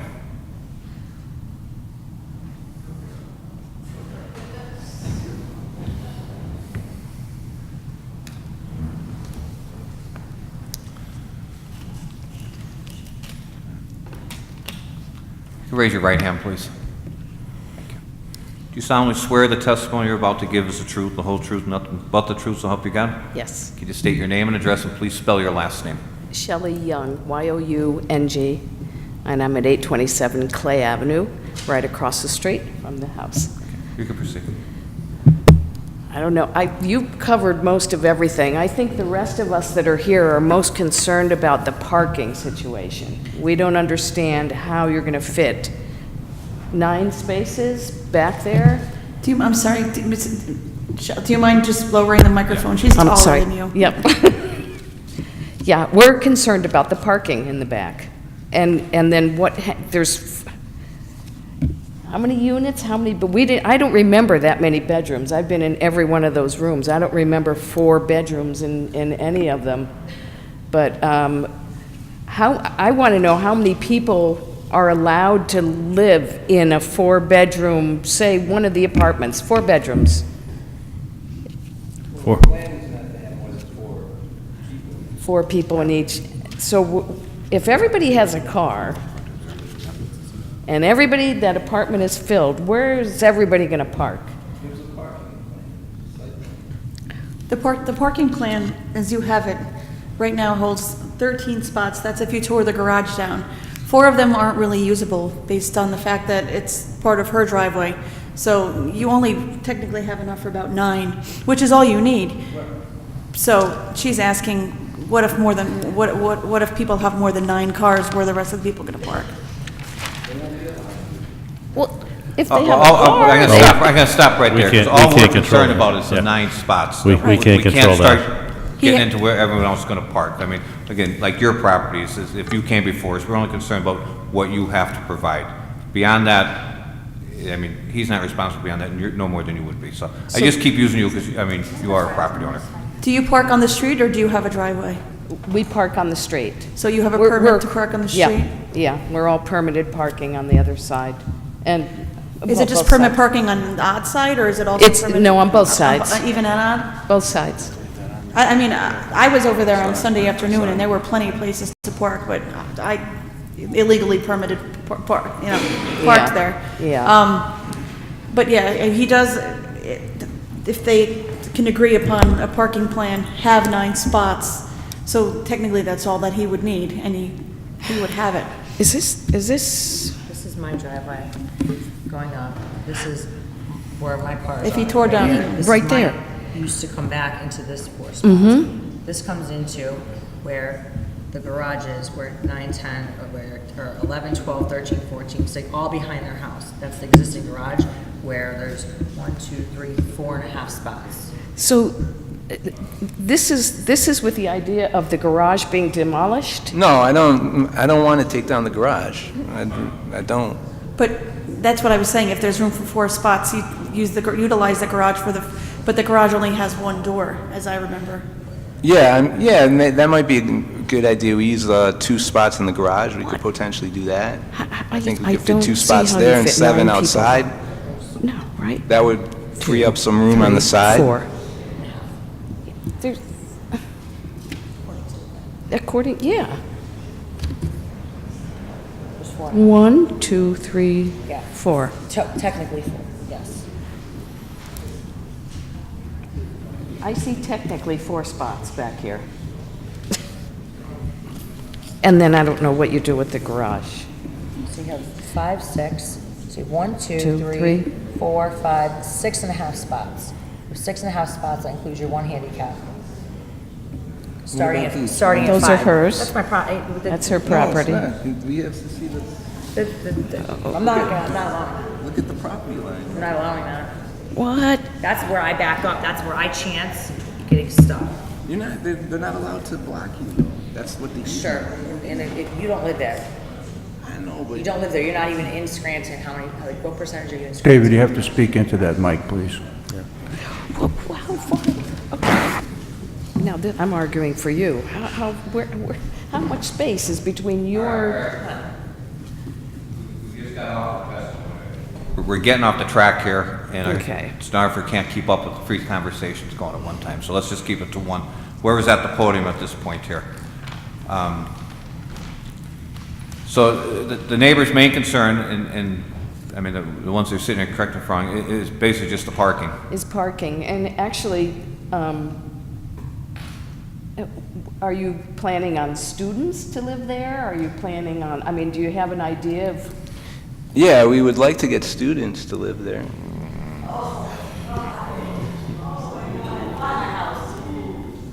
Boo.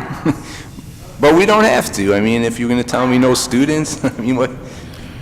Maybe, I just want to make it work. I want to do something there, you know? I mean, maybe you could clarify. Do you mean like 18 to 22, or do you mean oh, like medical school. We want to Okay. get the medical school Okay. students. I is what had a we're feeling that hoping wasn't for. really clear. Or some doctors from the hospital there. I mean, you're talking what size units? Almost Those some of are, them 2,000. they're like 2,000 square feet each. It's a big apartment. Yeah, it's a big apartment. They're big apartments. So now, you just opened the door to something that I got a question. Wow. So we're basically looking, just say you go medical students, which we have an awful lot of people come before us with houses looking for medical students, and I wish there was that many medical students to go around, but, so are you saying that there's 4 bedrooms and you're looking for medical students, so now we're looking at put 4 adult individuals into each apartment, basically, if you go that route? Right.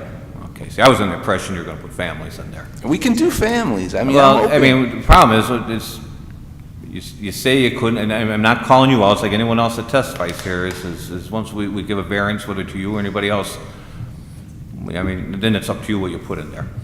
But, now, like, to me, the parking becomes a bigger concern, but, you have to meet at least the 9. That embankment I'm looking at is precluding you from getting to that 9. I mean, you'd have to dig that whole embankment out Yeah, from front to that's, 3 and 4. yeah, and we're going to build a retaining wall there. All right. Okay. Dan, are we even able to consider who is renting those apartments? I mean, that's not No. even really up to us. Can't. I So mean, it it's could like be- discrimination could be a- is- Could be a family this month and students the next month and a family the following month. You can't control that. People are constantly moving in That's and out. illegal to control that.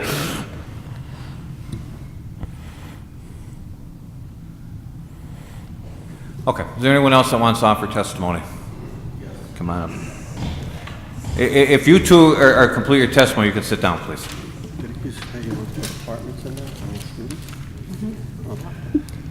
Yes, my name is Bob Thiel. Hang on one second, let's do it the right way. Raise your right hand, please. You solemnly swear that the testimony you're about to give is the truth, the whole truth, and nothing but the truth, so help you God? I do. Okay, now you can state your name, Okay, first my name, name last is- name, and spell your last name, please. My name is Bob, last name is Thiel, Thiel, And your address? 810 Clay Avenue. Thank you. If you allow this to go through, my house is on the market tomorrow. Okay. I'm there 35, almost 40 years. Not going to happen. I'm out of there tomorrow. That's all I have to say. Thank you. So I think what a couple of us talked about here is that obviously the parking's an issue. That would you be willing to consider just doing 4 units at this time and proving to the neighbors that that you're going to do it the right way, and then maybe a year from now come back to us for another 2 units and see where the neighbors are at that point? I'd like to do something, yeah. I mean, whatever we can do. I mean, I bought it as 6 units. I had no idea that, you know, it wouldn't be able to be 6 units. It had the variance and everything, so it's, it would be a hit. It would be a loss to me, you know, to not have 6 units. Well, I mean, you've seen the opposition that's here. I mean, Yeah, I and do, the I parking do. is a big problem. I mean, Yeah. looking at your plan, it still presents a problem, so. I mean, if you can make proof to them that there is parking for the 9 after you get the 4 up and going, come back to us at that time, we can readdress it, and, I mean, I'm not saying that's what you have to do, I'm just asking if you're I mean, willing it to- was purchased as 6 units. It's been 6 units for 30 years, even more, of my understanding. It had a variance when I purchased it. I prefer to keep it as 6 units.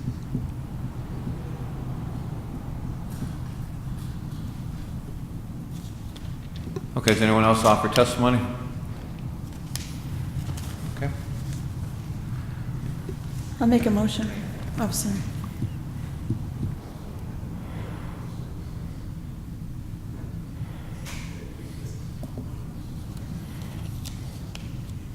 And Just to be clear, that variance no longer exists, even though he bought the house with the variance?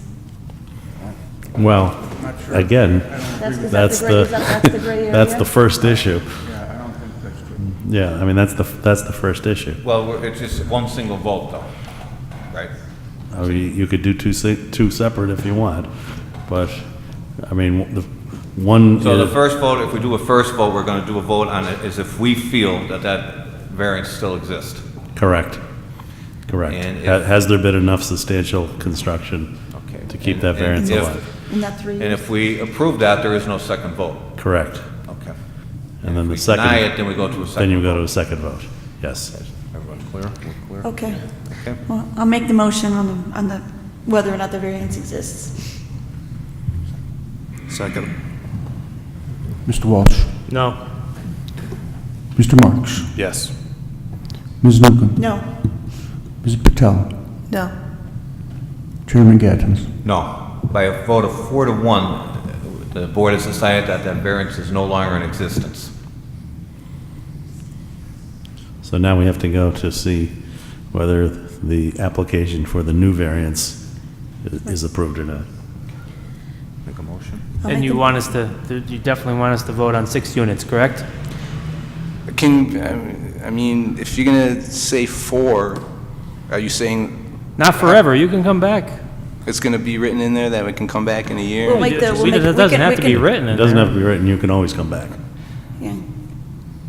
I don't have, I mean, I guess, yeah, I'd take 4 for now. I It- mean, I don't have a lawyer here, so I don't know. I mean, what are my rights here? I mean, do I have rights or?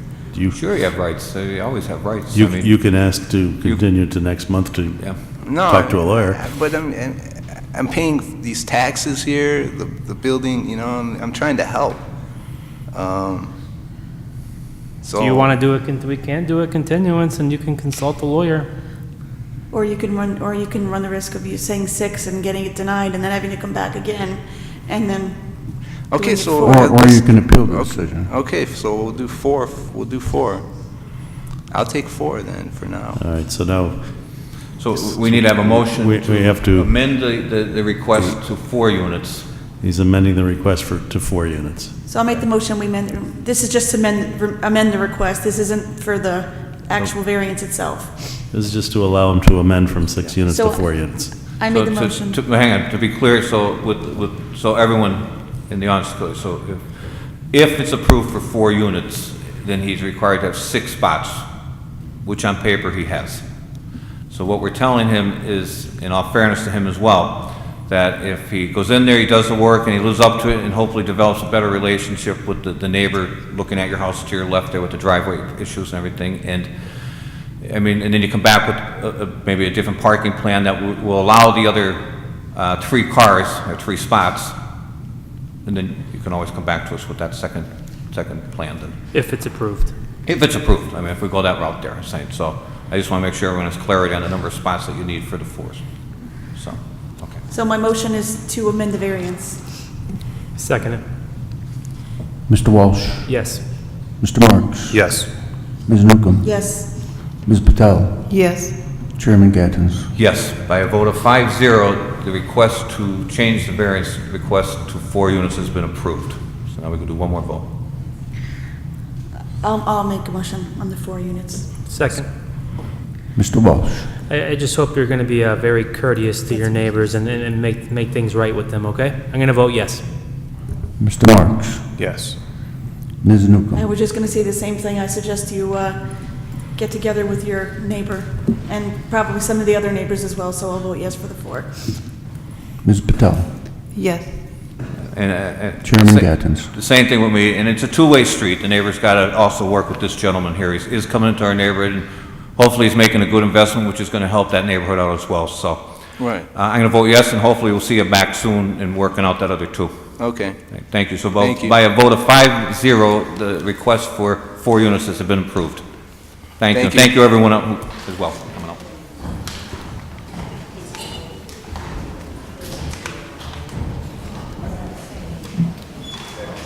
That's number 5.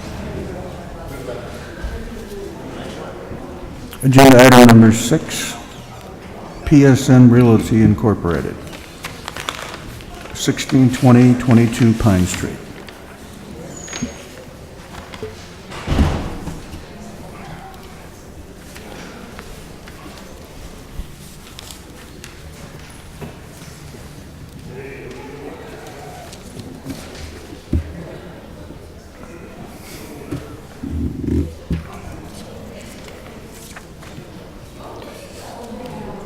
Let's swear you in first. We'll get through all the formalities there. Please step back to the microphone. If you raise your right hand, please. Do you solemnly swear that the testimony you're about to give is the truth, the whole truth, and nothing but the truth to help you God? I do. Could you state your first, last name, and address, and please spell your last name? Kenneth Bond, B-O-N-D, 806 South Webster Avenue, Scranton, PA. Okay, we're good to go now. May I give you these Sure things? you can.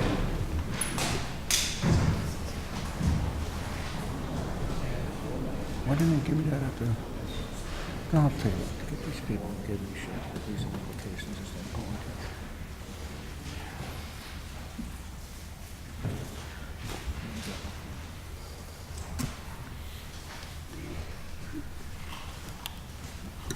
to... You can proceed.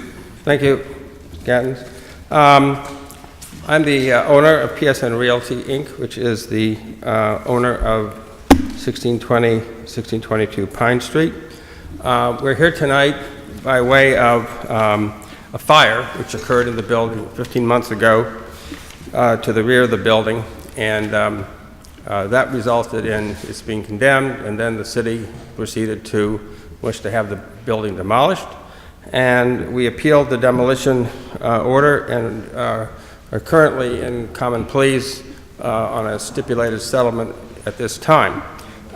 When we met in chambers with Judge Moyle, I guess 2 weeks ago, the Department of Licensing, Inspection, and Permits raised the issue that before we could get a permit, for which we had applied back in May, we had an issue about the contractor, so it was denied, but we're now proceeding with that permit.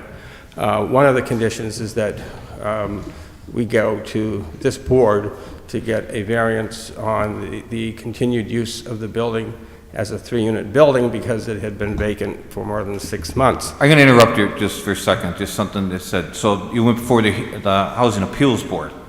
You're right, I'm sorry. And was it removed from the condemnation list? I don't know. Well, I don't know. I mean... So,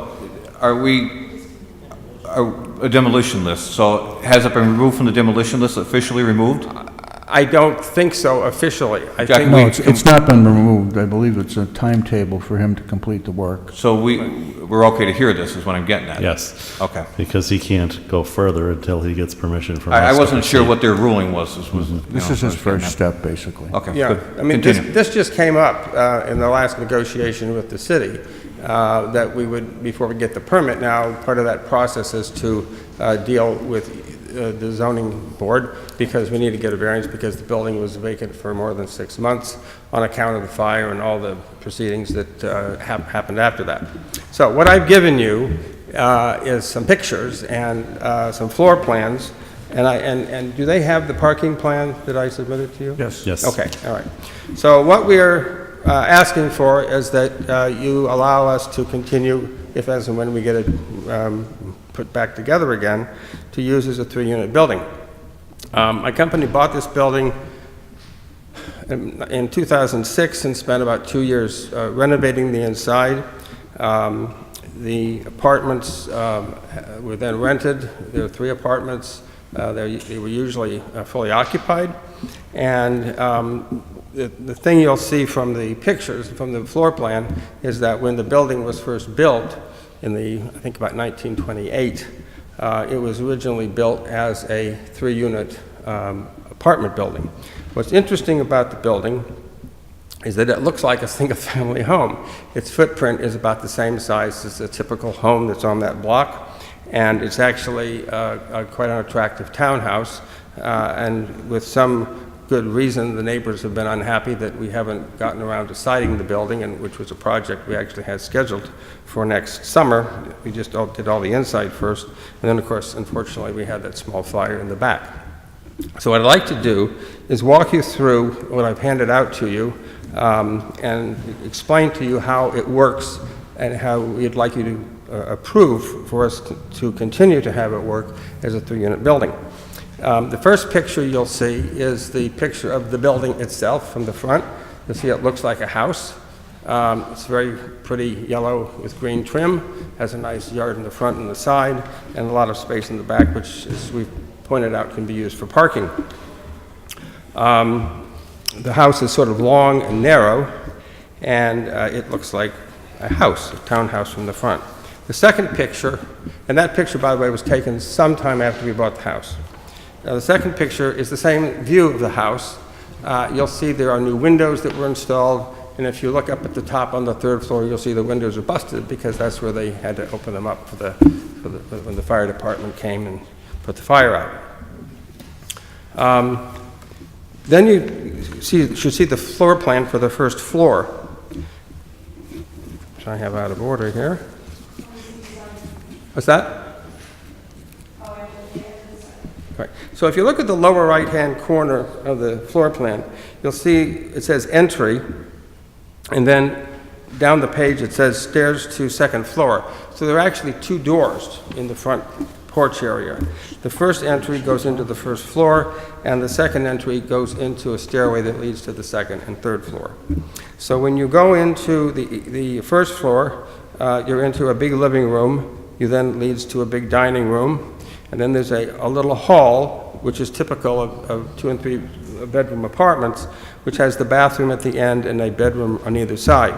Now, the picture that you have there for the 1st floor is the entry area. You see the little vestibule where you come in, and that goes into the living room. And then there's a picture of the bedroom. That bedroom is typical of the 4 bedrooms that are on the 1st and 2nd floor. And the 3rd picture is of the kitchen. Each of these units has a nice big galley kitchen, or had in the case of the 2nd and 3rd floor. And the 4th picture is of the bathroom. It's a full bathroom with tile and so forth. If you then flip to the next floor plan, 2nd floor, it looks quite similar to the 1st floor. However, the difference is in the front. Again, look at the lower right-hand corner. Here, you see the stairs going up to the 2nd floor, and the entrance to the 2nd floor is where the word entry appears. If you then turn to the right, you go down a little hall, and that's the entrance to the 3rd floor, which we'll get to in a minute. So you go into the apartment, there's the living room, the dining room, the kitchen, the 2 bedrooms, the bathroom, and the rear porch, just as exactly on the 1st floor. Now, the pictures you have for the 2nd floor are the living room and the dining room, the bay window and the fireplace.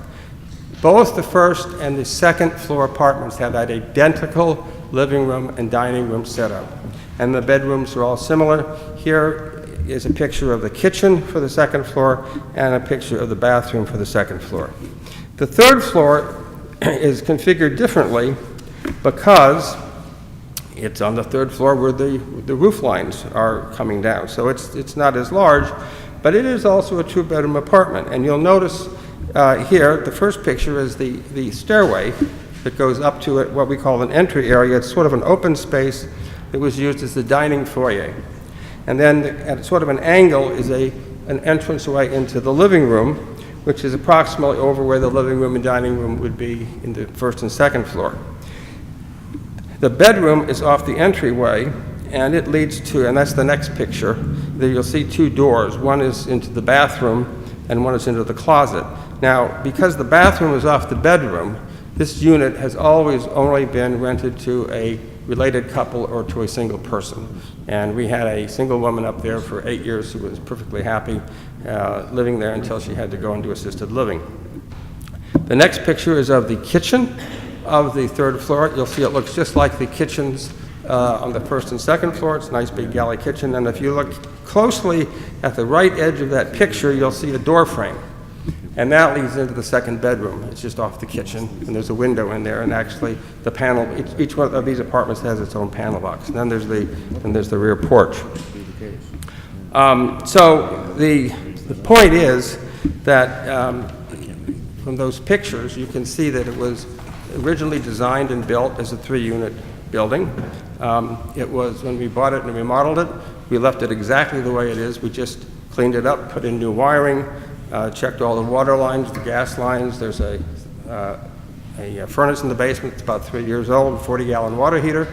As I said, each apartment has its own panel box, and the amount of damage done by the fire was really just to the two kitchens on the second and third floor, and to that back area. If you look at that, if you go back to the beginning, there's a third picture of the building, and you'll see the rear that's sort of dark, which is where the damage. You see the building is still 99% of it's still there.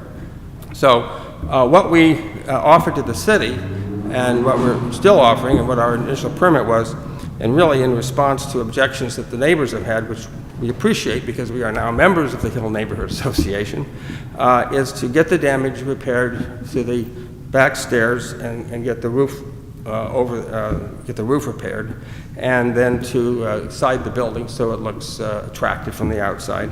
And then we would go about renovating the inside. The third floor is going to need the most work because while it wasn't burned, there was a lot of smoke damage there, and a lot of the walls were all the studs and so forth are still there, but all of the siding was taken down. We'll have to put new sheetrock and so forth. Second floor had minimal damage except for the kitchen and some water damage in one of the bedrooms. And the first floor looks like nothing really happened to it. It's still there, and there's also a garage at the very bottom of the house where we store 2 cars, and there was nothing happened there. No water, no nothing. And the basement area where the furnace and the water heater are also no damage. Now, if you look at if you go back to the beginning and look at the picture of the house where we show the damage on the side, you'll see a big tree on the left side of the picture, okay? Mm-hmm. The city forester, I didn't know the city had a forester, but apparently somebody didn't like that tree, so the city forester was on our back about taking it down, which we have now done. And the timing is really good because it now opens up that whole back lawn area, which will allow us to put parking for 3 or 4 cars. There's already a cut into that area from the curbs, there's a driveway in. Interestingly enough, before we bought that house, we checked to make sure that the 2 neighbors inside the block who seemed to have some access to it didn't have an easement or any rights to it, so that we can put parking there and block it off and use it as a property that no other adjoining owners would have a right to. So that's basically the story. So we'd like to get this continued. I'd like to get this variance and then get our permit and get to work on making the repairs to the building and making it look attractive in the neighborhood. I have a couple questions. That tree over here. Oh, I'm sorry, yes. That tree that you just said was taken down, is that the tree that's in the back? There's a big pieces of tree in the back where you have your proposed. Oh, they're sitting there now? Yeah. Yeah, the guy who took it down hasn't come back to cut it up, so I can either throw it in the dumpster or have him cart it away. Is that where your parking? That's where the parking would That's go. what I thought. And because the house is condemned, you're not able to pull any permits to fix the place up. Is that right? So one of your neighbors suggested that told me that you had gotten new windows recently. So you need a permit for windows. Look, when we had this fire, the city hit us with a whole bunch of fines, stop work order. I just want to know if the There's no new windows. We haven't. All we've done is clean out some of the debris from the. Is he allowed? That's what I'm saying. Is he allowed to do that? Because his neighbors were saying that the windows. But we didn't. We haven't done anything. Well, that's why I'm asking you, because one of your neighbors said, "Oh, those are new windows," and the only they were new when we renovated the building, but that was many years ago. We haven't done any construction work in that building since the fire. And when was the fire? I think that's true. The fire was in March of 2017. And the pictures of this house, is this what they look like now? The last 2 pictures are, yes. So of the outside, and I'm talking about the inside of. Well, of course they don't look like that now. Those So were they're used smoked for out, they're advertising when we were trying to rent apartments. Okay. I was just concerned about the But that's windows, how they all. looked when they were finished and they were occupied. Well, Before the fire. So you renovated the outside, but you didn't do anything with the front, because I noticed the front of the front of the house is very, very, very overgrown, so you haven't done anything with the front? I'm or sorry. the sides? What's the, well. The grass is overgrown, there's a We big haven't, tree there? we're behind on cutting grass because of the rain. Well, It doesn't look really pretty right now, but that grass is cut regularly, those shrubs are cut regularly, that shouldn't be a concern because that's on the schedule to be done. I'm sure some of the neighbors will come up and speak anyway. Oh, that's all I have. Okay. I have a question, sir. How many vehicles fit in that garage? Is it one or two? Two. And in the past, were the tenants allowed to use that as No, parking?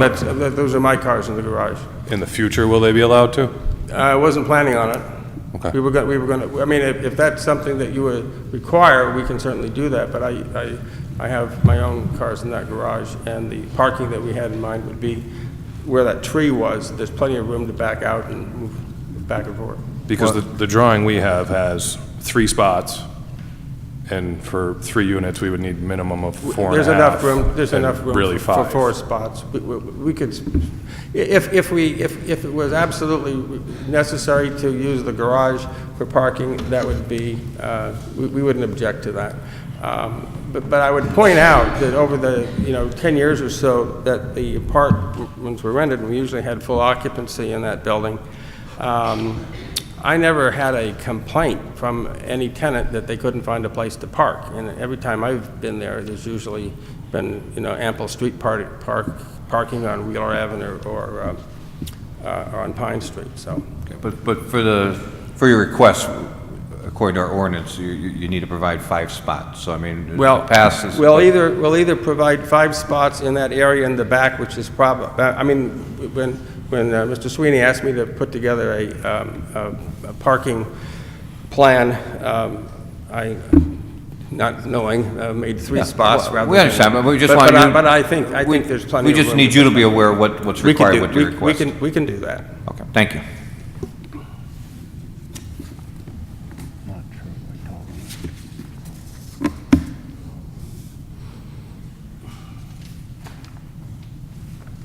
Is there anyone else who wants to give testimony in the case? Please come on up.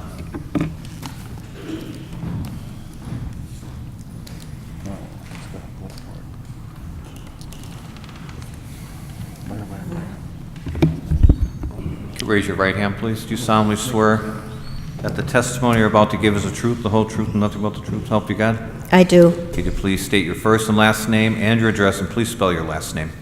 Barbara O'Malley, O'Malley,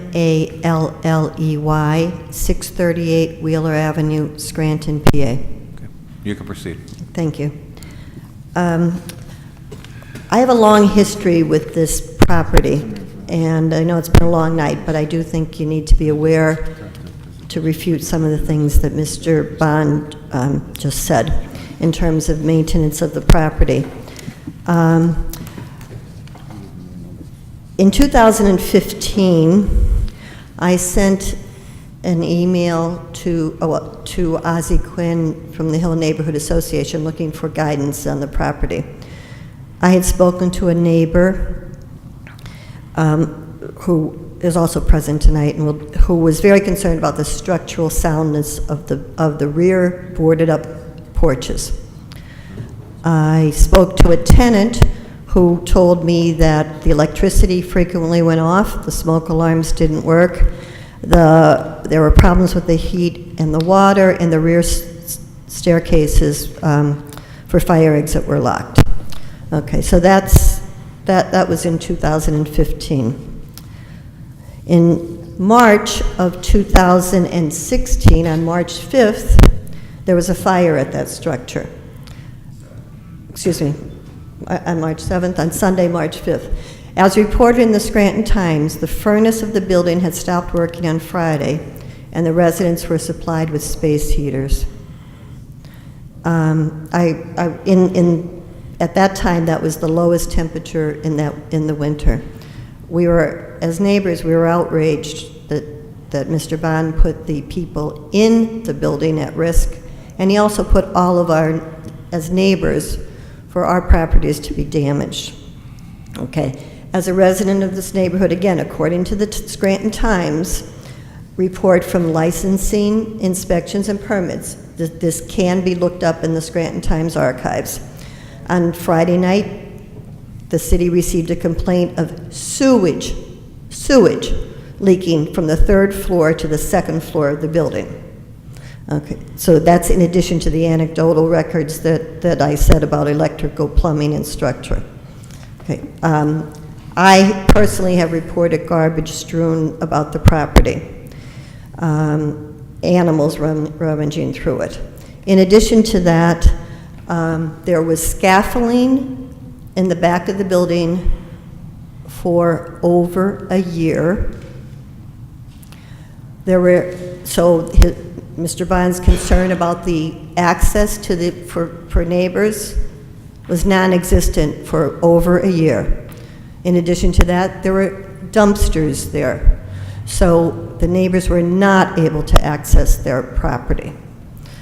But animals were able to access the property and the dumpsters.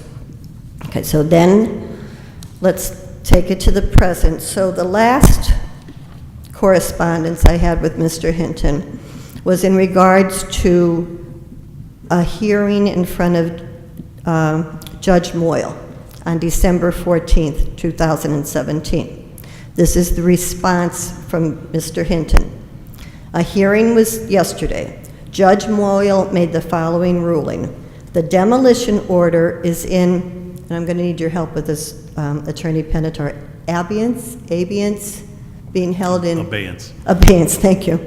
Pending compliance with the following. Property owner, PSN Realty. Now, remember, December 14th, 2017, just for the timeline. He has 20 days from today to obtain a report from a structural engineer to determine whether the building is structurally sound and can be rehabbed. If not, the city will proceed with demolition. If the building is sound, then the owner has 45 days from the report to obtain the necessary paperwork from the licensed city contractors on what is needed to rehab the building and bring it up to current building code and what the cost would be. I'm not addressing the cost, but the next speaker will, in terms of finances and the ability to rehab. What the cost would be, and 90 days from the engineer report to begin the work. So that would be 90 days, we're talking January of 2018. Once the work is started, the property owner has a 6-month window to complete all renovations and receive a certificate of occupancy. The property will also have to be rezoned depending on how many units are desired, being that the property is in an R1A zone. If the property owner determines the cost to renovate is too great, then the city shall be informed and will proceed with demolition. That's the December 15th. On May 20th of 2018, I sent an email to Mr. Hinton and asked him what the status, because obviously we're outside the window as Judge Moyle laid out the plan. The response, PSN Realty has violated the court agreement, so we are taking them back before Judge Moyle to ask her to dismiss the appeal and move forward with demolition. So that was May 20th. So now we're here, and Mr. Bond wants us to believe that he's ready to go, and whatever the pictures are that he showed you. But please remember that in 2015, when that building was open, we were addressing all of these quality of life issues. The tenants, again, reported to me the electrical, plumbing, and at the time of the fire, there was sewage coming from the top floor, and they were provided with space heaters on the coldest day in March in 2017. Thank you. Jack, I have a question. Just Jack, a question. You're good. Thank you. After 6 months of abandonment, it goes back, it reverts to its original zoning, right? Correct. Does the same hold for a condemnation? If it's been condemned, Well, does it automatically there's revert? there's a lot more to this, Yes. okay? Well, I mean, I understand. Where it says, our ordinance says, where there's a fire, Oh, okay. okay? If the structure's damaged up to a maximum of 75% of its appraised value, then it can be rebuilt by the owner if the owner submitted submitted for a building permit within 12 months of the date of the fire, and the work has begun in earnest 6 months after the building permit was applied for.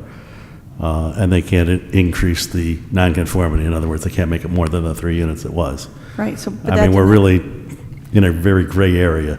So because he didn't rebuild within 6 months? Well, he doesn't have to rebuild within 6 months. Yeah. He has to submit for a building permit within 12 months To prove whether 75% of the building? and is- prove that less than 75% of the building was damaged. Do we know if that was done in this case? We don't have testimony on that. I hope somebody has that. Okay. Hang on a second now. So Dan, when you say we don't have testimony, it's testimony from here or testimony from Mr. Hinton? Well- Or the Housing Appeals Board, or? The question is, it doesn't sound as though he took the right approach, that it ended up before Judge Moyle. And I'm thinking that Judge Moyle's ruling would overrule what's in the ordinance. He should have made that argument before Judge Moyle. At that time, apparently did not. So we're now here because Judge Moyle sent it back to us to see whether we can. And we could approve fell it or within not. Judge Moyle's timeline? We're still within Judge Moyle's timeline? Well, that's always, in the legal community, it's hurry up and wait. Okay. No, I just want to make sure that if we proceed further with this, like to a vote, that we are within, like, the black and white order that We can- Judge Moyle issued. Well, while there was an email saying that the court order was violated, it never went back before Judge Moyle to say that she's revoking what she did, so Okay. we're here So we're here with what we have. with what now. we have. Okay. Okay, thank you. You can come up, please. Raise your right hand, please. Do you solemnly swear the testimony you're about to give is the truth, the whole truth, and nothing but the truth, so help you God? I do. If you could state your first and last name and your address, and please spell your last name. My name is Robert Shoemaker. It's S-H-U-M-A-K-E-R at 617 Colfax Avenue. So I'm around the corner from this property. Thank you.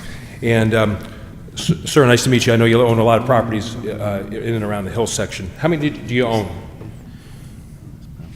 Several, okay. Roughly 18, I gathered from the website. So I went online, so we talk about being a good neighbor. Number one, I drive by this building every day, several times a day. When there were tenants in there, the police were there quite a few times. I don't have access to how many times they were there, but many, many times over the years. There were calls there. I went on the city's tax site, and I started to print off all the properties that were on there that were delinquent in taxes. And I stopped printing after a while because I didn't want to use up all my ink or have to kill a couple dozen trees. So I did roughly, and I could name them if we want to go through, but when you look at the properties this gentleman owns in the city, there are roughly about $35,000 that are owed in the properties. And then when you go through you can go on the same site and you can look at the refuse bill and how much is delinquent. And when you look at all these properties, just this one property has 1622 Pine Street has $20,687.38 in delinquent garbage fees. I'm going to stop, Mr. Shoemaker, I'm going to stop you there with that testimony, because what we're here for tonight is the request for variance. Okay. It's up to the, let me finish. It's up to the licensing department when it comes time for this gentleman to pull his permits to address that. Okay. That can't come into our decisions. Okay, I was going to say, this speaks to the neighbor. Right, I mean, we'll talk about how he is as a neighbor and everything like that, but it falls back on the LIPS department when it comes time to issue permits and everything like that. Okay. They can hold back permits at that point there. Okay. Thanks. Okay, you're very welcome. Well, I would just like to say that if this is what we have is in the neighborhood, it's not a good neighbor, and the property, again, has been in terrible shape for many, many, many years. Thank you.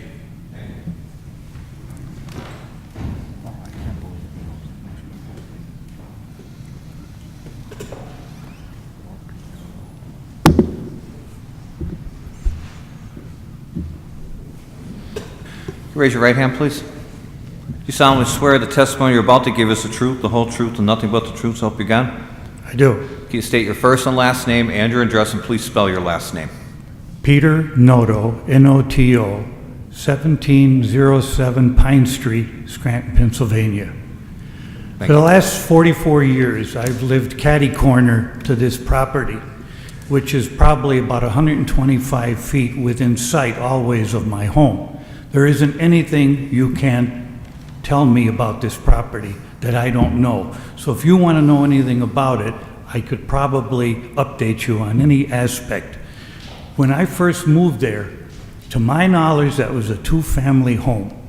Now they're saying it's a three-family home. There's one floor, the second floor, and there's an attic. So I don't know where that third apartment would be or what the nature of it would be.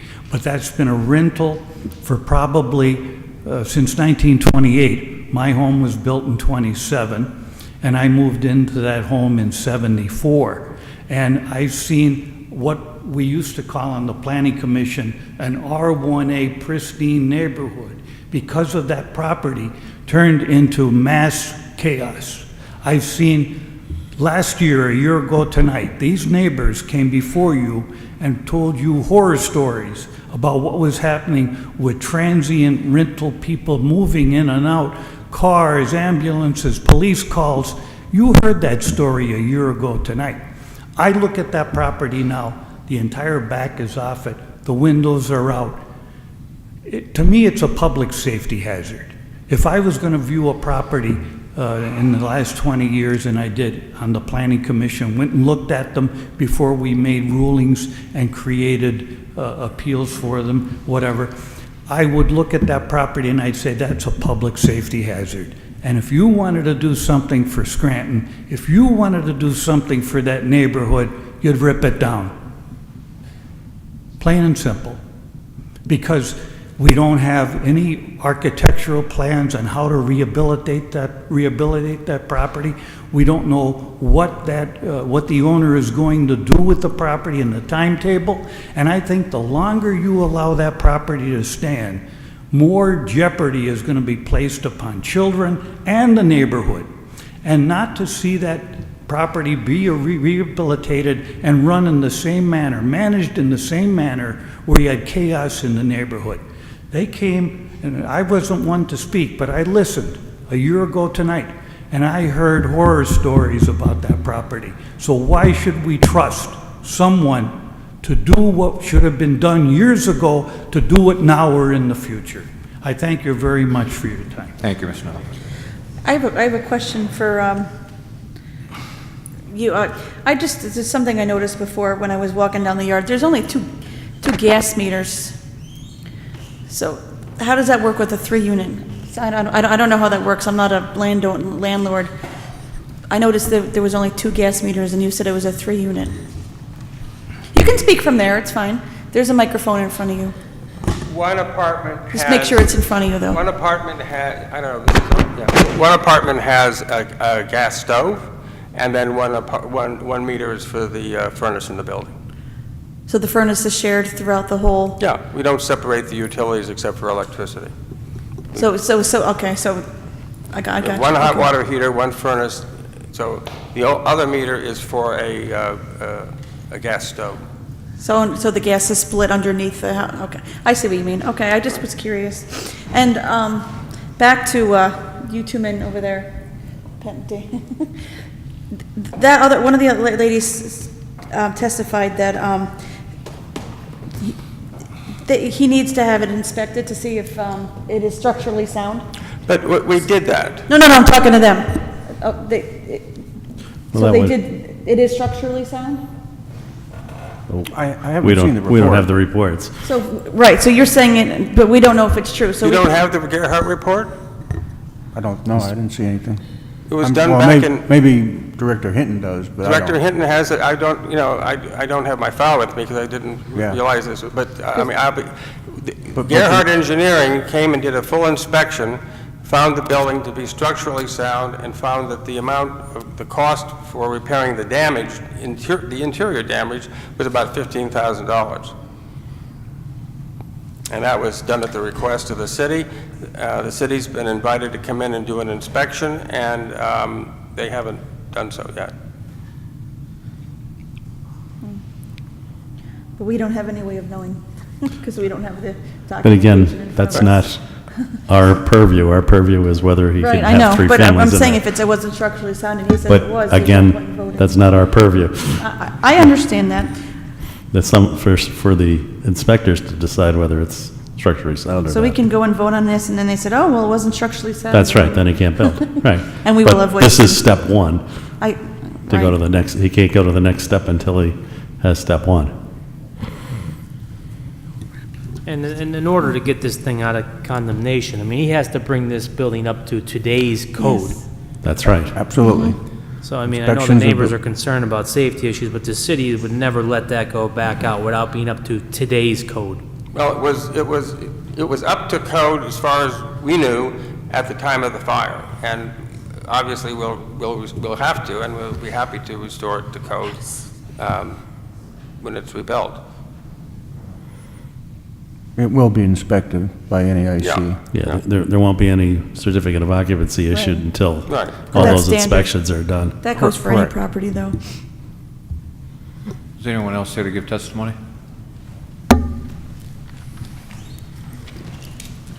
Raise your right hand, please. Do you solemnly swear the testimony you're about to give is the truth, the whole truth, and nothing but the truth, so help you God? I do. If you could please state your first name, last name, and address, and please spell your last name.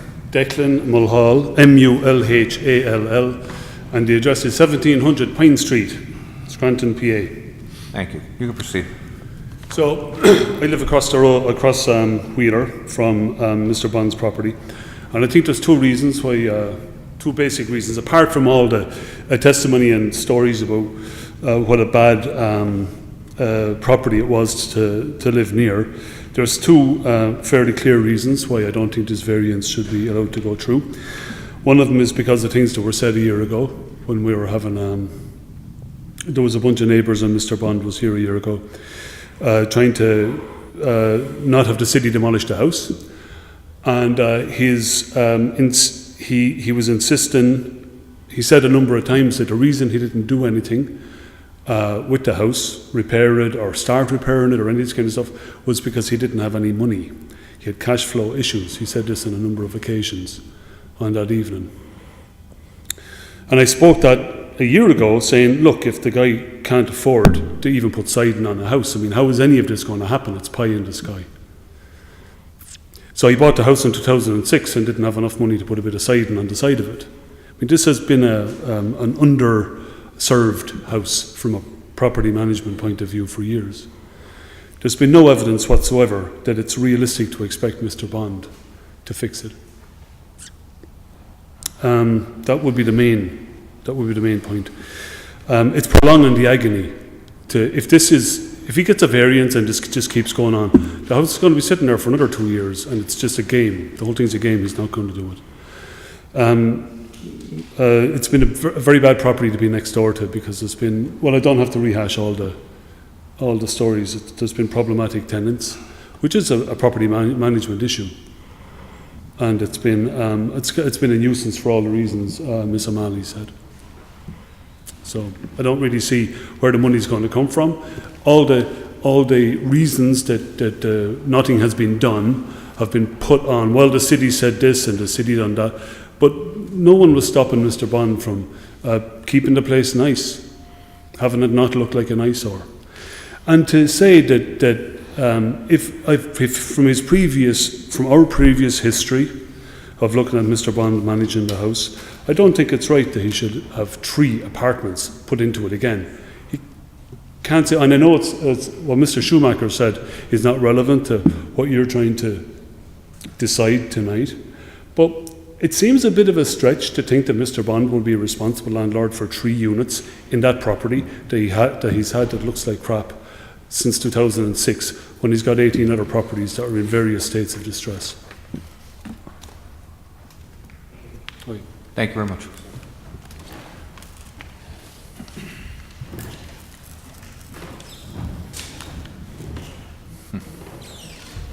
Jesus Christ, this keeps coming. Raise your right hand, please. Do you solemnly swear the testimony you're about to give is the truth, the whole truth, and nothing but the truth, so help you God? I do. Please state your first and last name and your address, and please spell your last name. Nick Caprio, C-A-P-R-I-O, 639 Wheeler Avenue. Thank you, sir. You can proceed. I've had the pleasure of living downwind from the property, and I've been there for 30 years. The only thing I ever saw done at that property was the cutting of the grass in all those years. Garbage, we I'm heard all sorry, the I don't mean to stories. be, can you just speak into the microphone? Oh, sorry about that. Okay. He's a great grass cutter. He's there, he's got that grass looking good, okay? Garbage, animals, people living in cars, his tenants living in cars. I witnessed it all, and we talked about it a year ago again. It's a horrible property, maintained by a horrible management company, okay? I really take pride in my home. Living next door to that piece of property is a nuisance. It really is, and it's an eyesore, and the quality of the tenants, because of the quality of the property, just not right.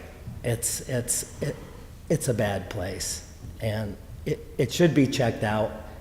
And where the money's going to come from again to fix that property up right, I just don't know. But it's a bad problem, and that's what I'd like to say today. Thank you very much. Anyone else?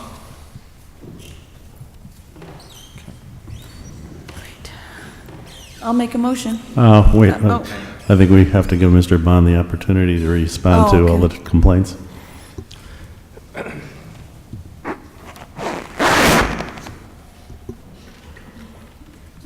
Well, these are the same comments that I heard from my neighbors a year ago, at the time we had a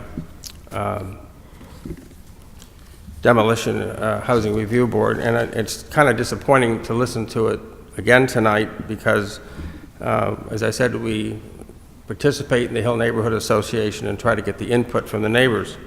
But the fact of the matter is we operate 11 properties in the Hill section that are always fully occupied with our tenants who pay about 95% of the rent in the month that it's due.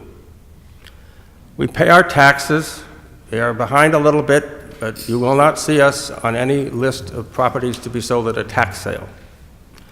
Other expenses we might be behind on, but we know we have an obligation to pay, and we do.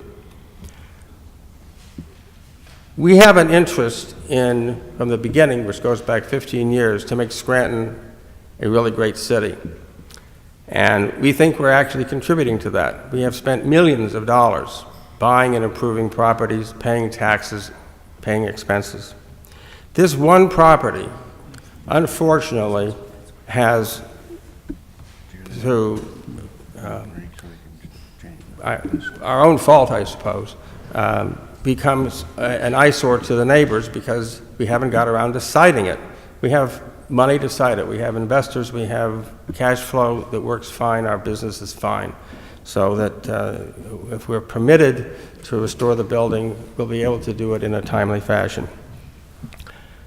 With regard to the allegations that there was flickering electricity and leaking sewers, this was the last tenant that we had before the fire who may have participated in causing the fire, quite frankly. They were pretty uncooperative tenants. There has never been a situation where the doors that were exit for fire purposes were locked. That's checked regularly.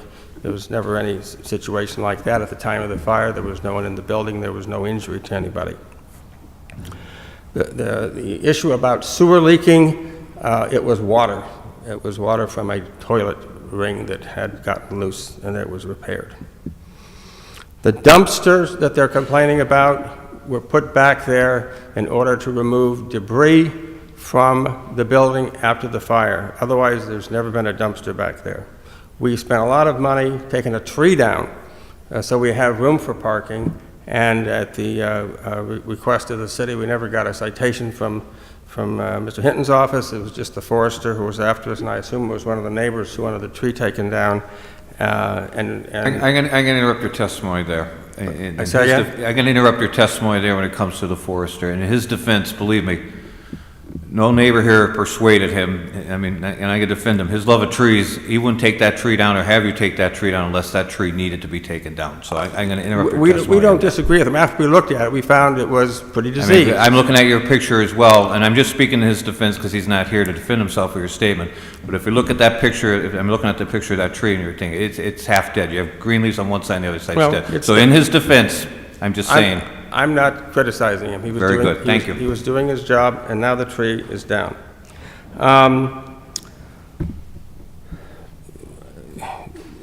The comment that, well, first of all, we are currently under a stipulation with Judge Moyle to come before you and ask that it be continued as a three-unit building.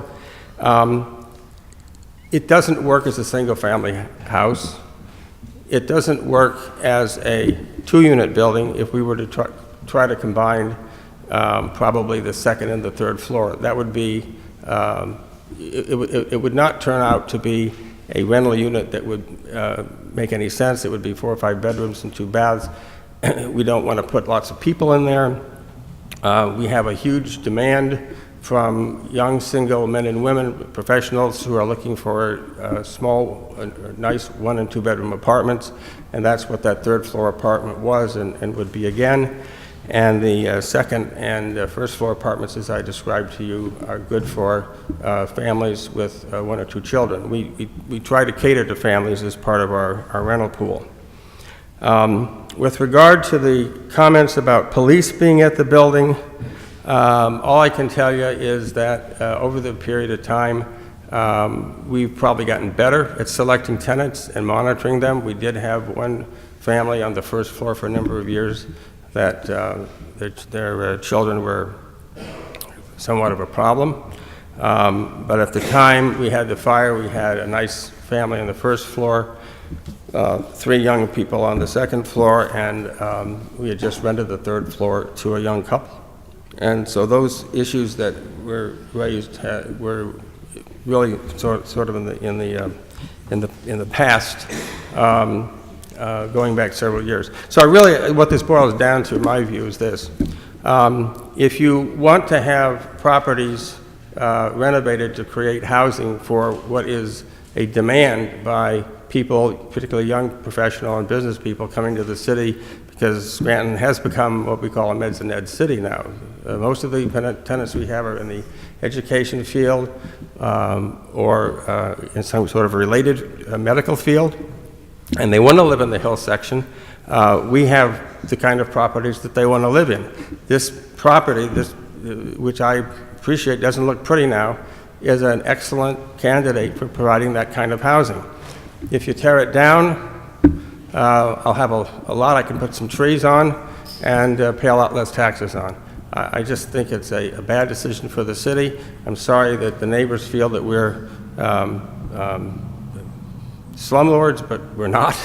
And we have all kinds of issues that all landlords do, but we do try to be responsible. And if you talk to our other tenants in our other buildings and see our other buildings, you'll see that they're well managed, and we have a lot of happy tenants. You don't get heat complaints, you don't get garbage complaints. This issue about garbage, I'll just mention that. Once or twice, the garbage cans in the back blew onto the street because of a high wind and some rain, and we came and put them back. So, anyway, again, I'd ask you to, allow us to use it as a 3-unit building, and if we can't, it's questionable whether or not it makes any sense to restore it. But I think it's in the city's interest, it's in the neighborhood's interest that we get the permits, repair the fire damage, side the building, and they'll be happy. That's what we want to do. We have the resources to do it, but it's really up to you to decide what to do. Thank you. Thank you.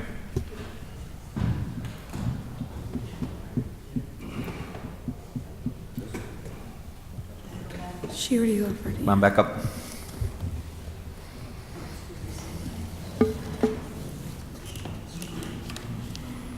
Just a reminder, you're still under oath with this. Pardon me? You're still under oath. with the first Yes, time. I understand that. I know that the issue of taxes was initially that you said that that wasn't an issue, but since Mr. Bond just talked about his not being in delinquent, I need to talk about his veracity, because I am looking at the City of Scranton bill for your property, just this one property, the total, as of today, $20,687.38 delinquency. You just stood up and said that your properties are not in tax sale. Tax sale. Are we parsing words? So they're delinquent, but they're not in a tax sale? See, this is what we're dealing with. Okay, this is exactly what we're dealing with. You're parsing words. You owe this tax. Matter of fact, you owe $35,000 in taxes to the city and $86,600 in delinquent garbage fees. All right, so... Okay, so, Ms. O'Malley, I'm sorry. before we carry I'm on. sorry, but for the All right. veracity, this is how we're being played. Yes, you're not in a tax sale yet, but you are certainly delinquent. Thank you. You have to come up here, come up to the podium, please. I know. Yeah. Thank you. Please raise your right hand. Do you solemnly swear the testimony you're about to give is the truth, the whole truth, and nothing but the truth, so help you God? I do. Please state your first and last name and your address, and please spell your last name. My name is Diane Caprio. My address is 639 Wheeler Avenue, and the last name is spelled Caprio. Thank you very much. I just wanted to respond to the issue about the tree. It was literally touching our house. We called the city, and I think Tony said he called him like 100 times. He didn't understand why this man was not responding. He said it was a very bad tree, and I think he told him it was a perfectly healthy tree. We've had an issue with it for several years. During a storm in July of 2016, when we were on vacation, a piece came off and fell on our Jeep. Our neighbors cleaned it up. They came back to us. They showed us like all pictures of it. And then just recently, before we called, there was a storm and pieces of it fell on our house and pieces were resting on there. So that's the only reason why we called. But just, it wasn't like an eyesore or anything. It was an actual problem. And I think it took like, I think Tony said like 100 calls to make this man respond. I'm sorry. And just one more thing about the dumpsters. There were dumpsters there several times, on many occasions, left for I don't even know how long. It was like, and the garbage, I have pictures of the garbage, you know, it wasn't like just once or twice. This is an ongoing thing, but I just wanted to say that. Thank you. Thank you very much. Already, yes? If no one has anything to say, I'll make a motion. Second. Mr. Walsh? No. Mr. Marks? No. Ms. Newcomb? I'm going to say no also, and also, aside from everything else, we still don't have the parking, so that would be my reason. Ms. Patel? No. Chairman Gattens? No, by a vote of 5-0, your variance request has been denied. Thank you. We're going to take a 10-minute recess. Sorry about that, but we are.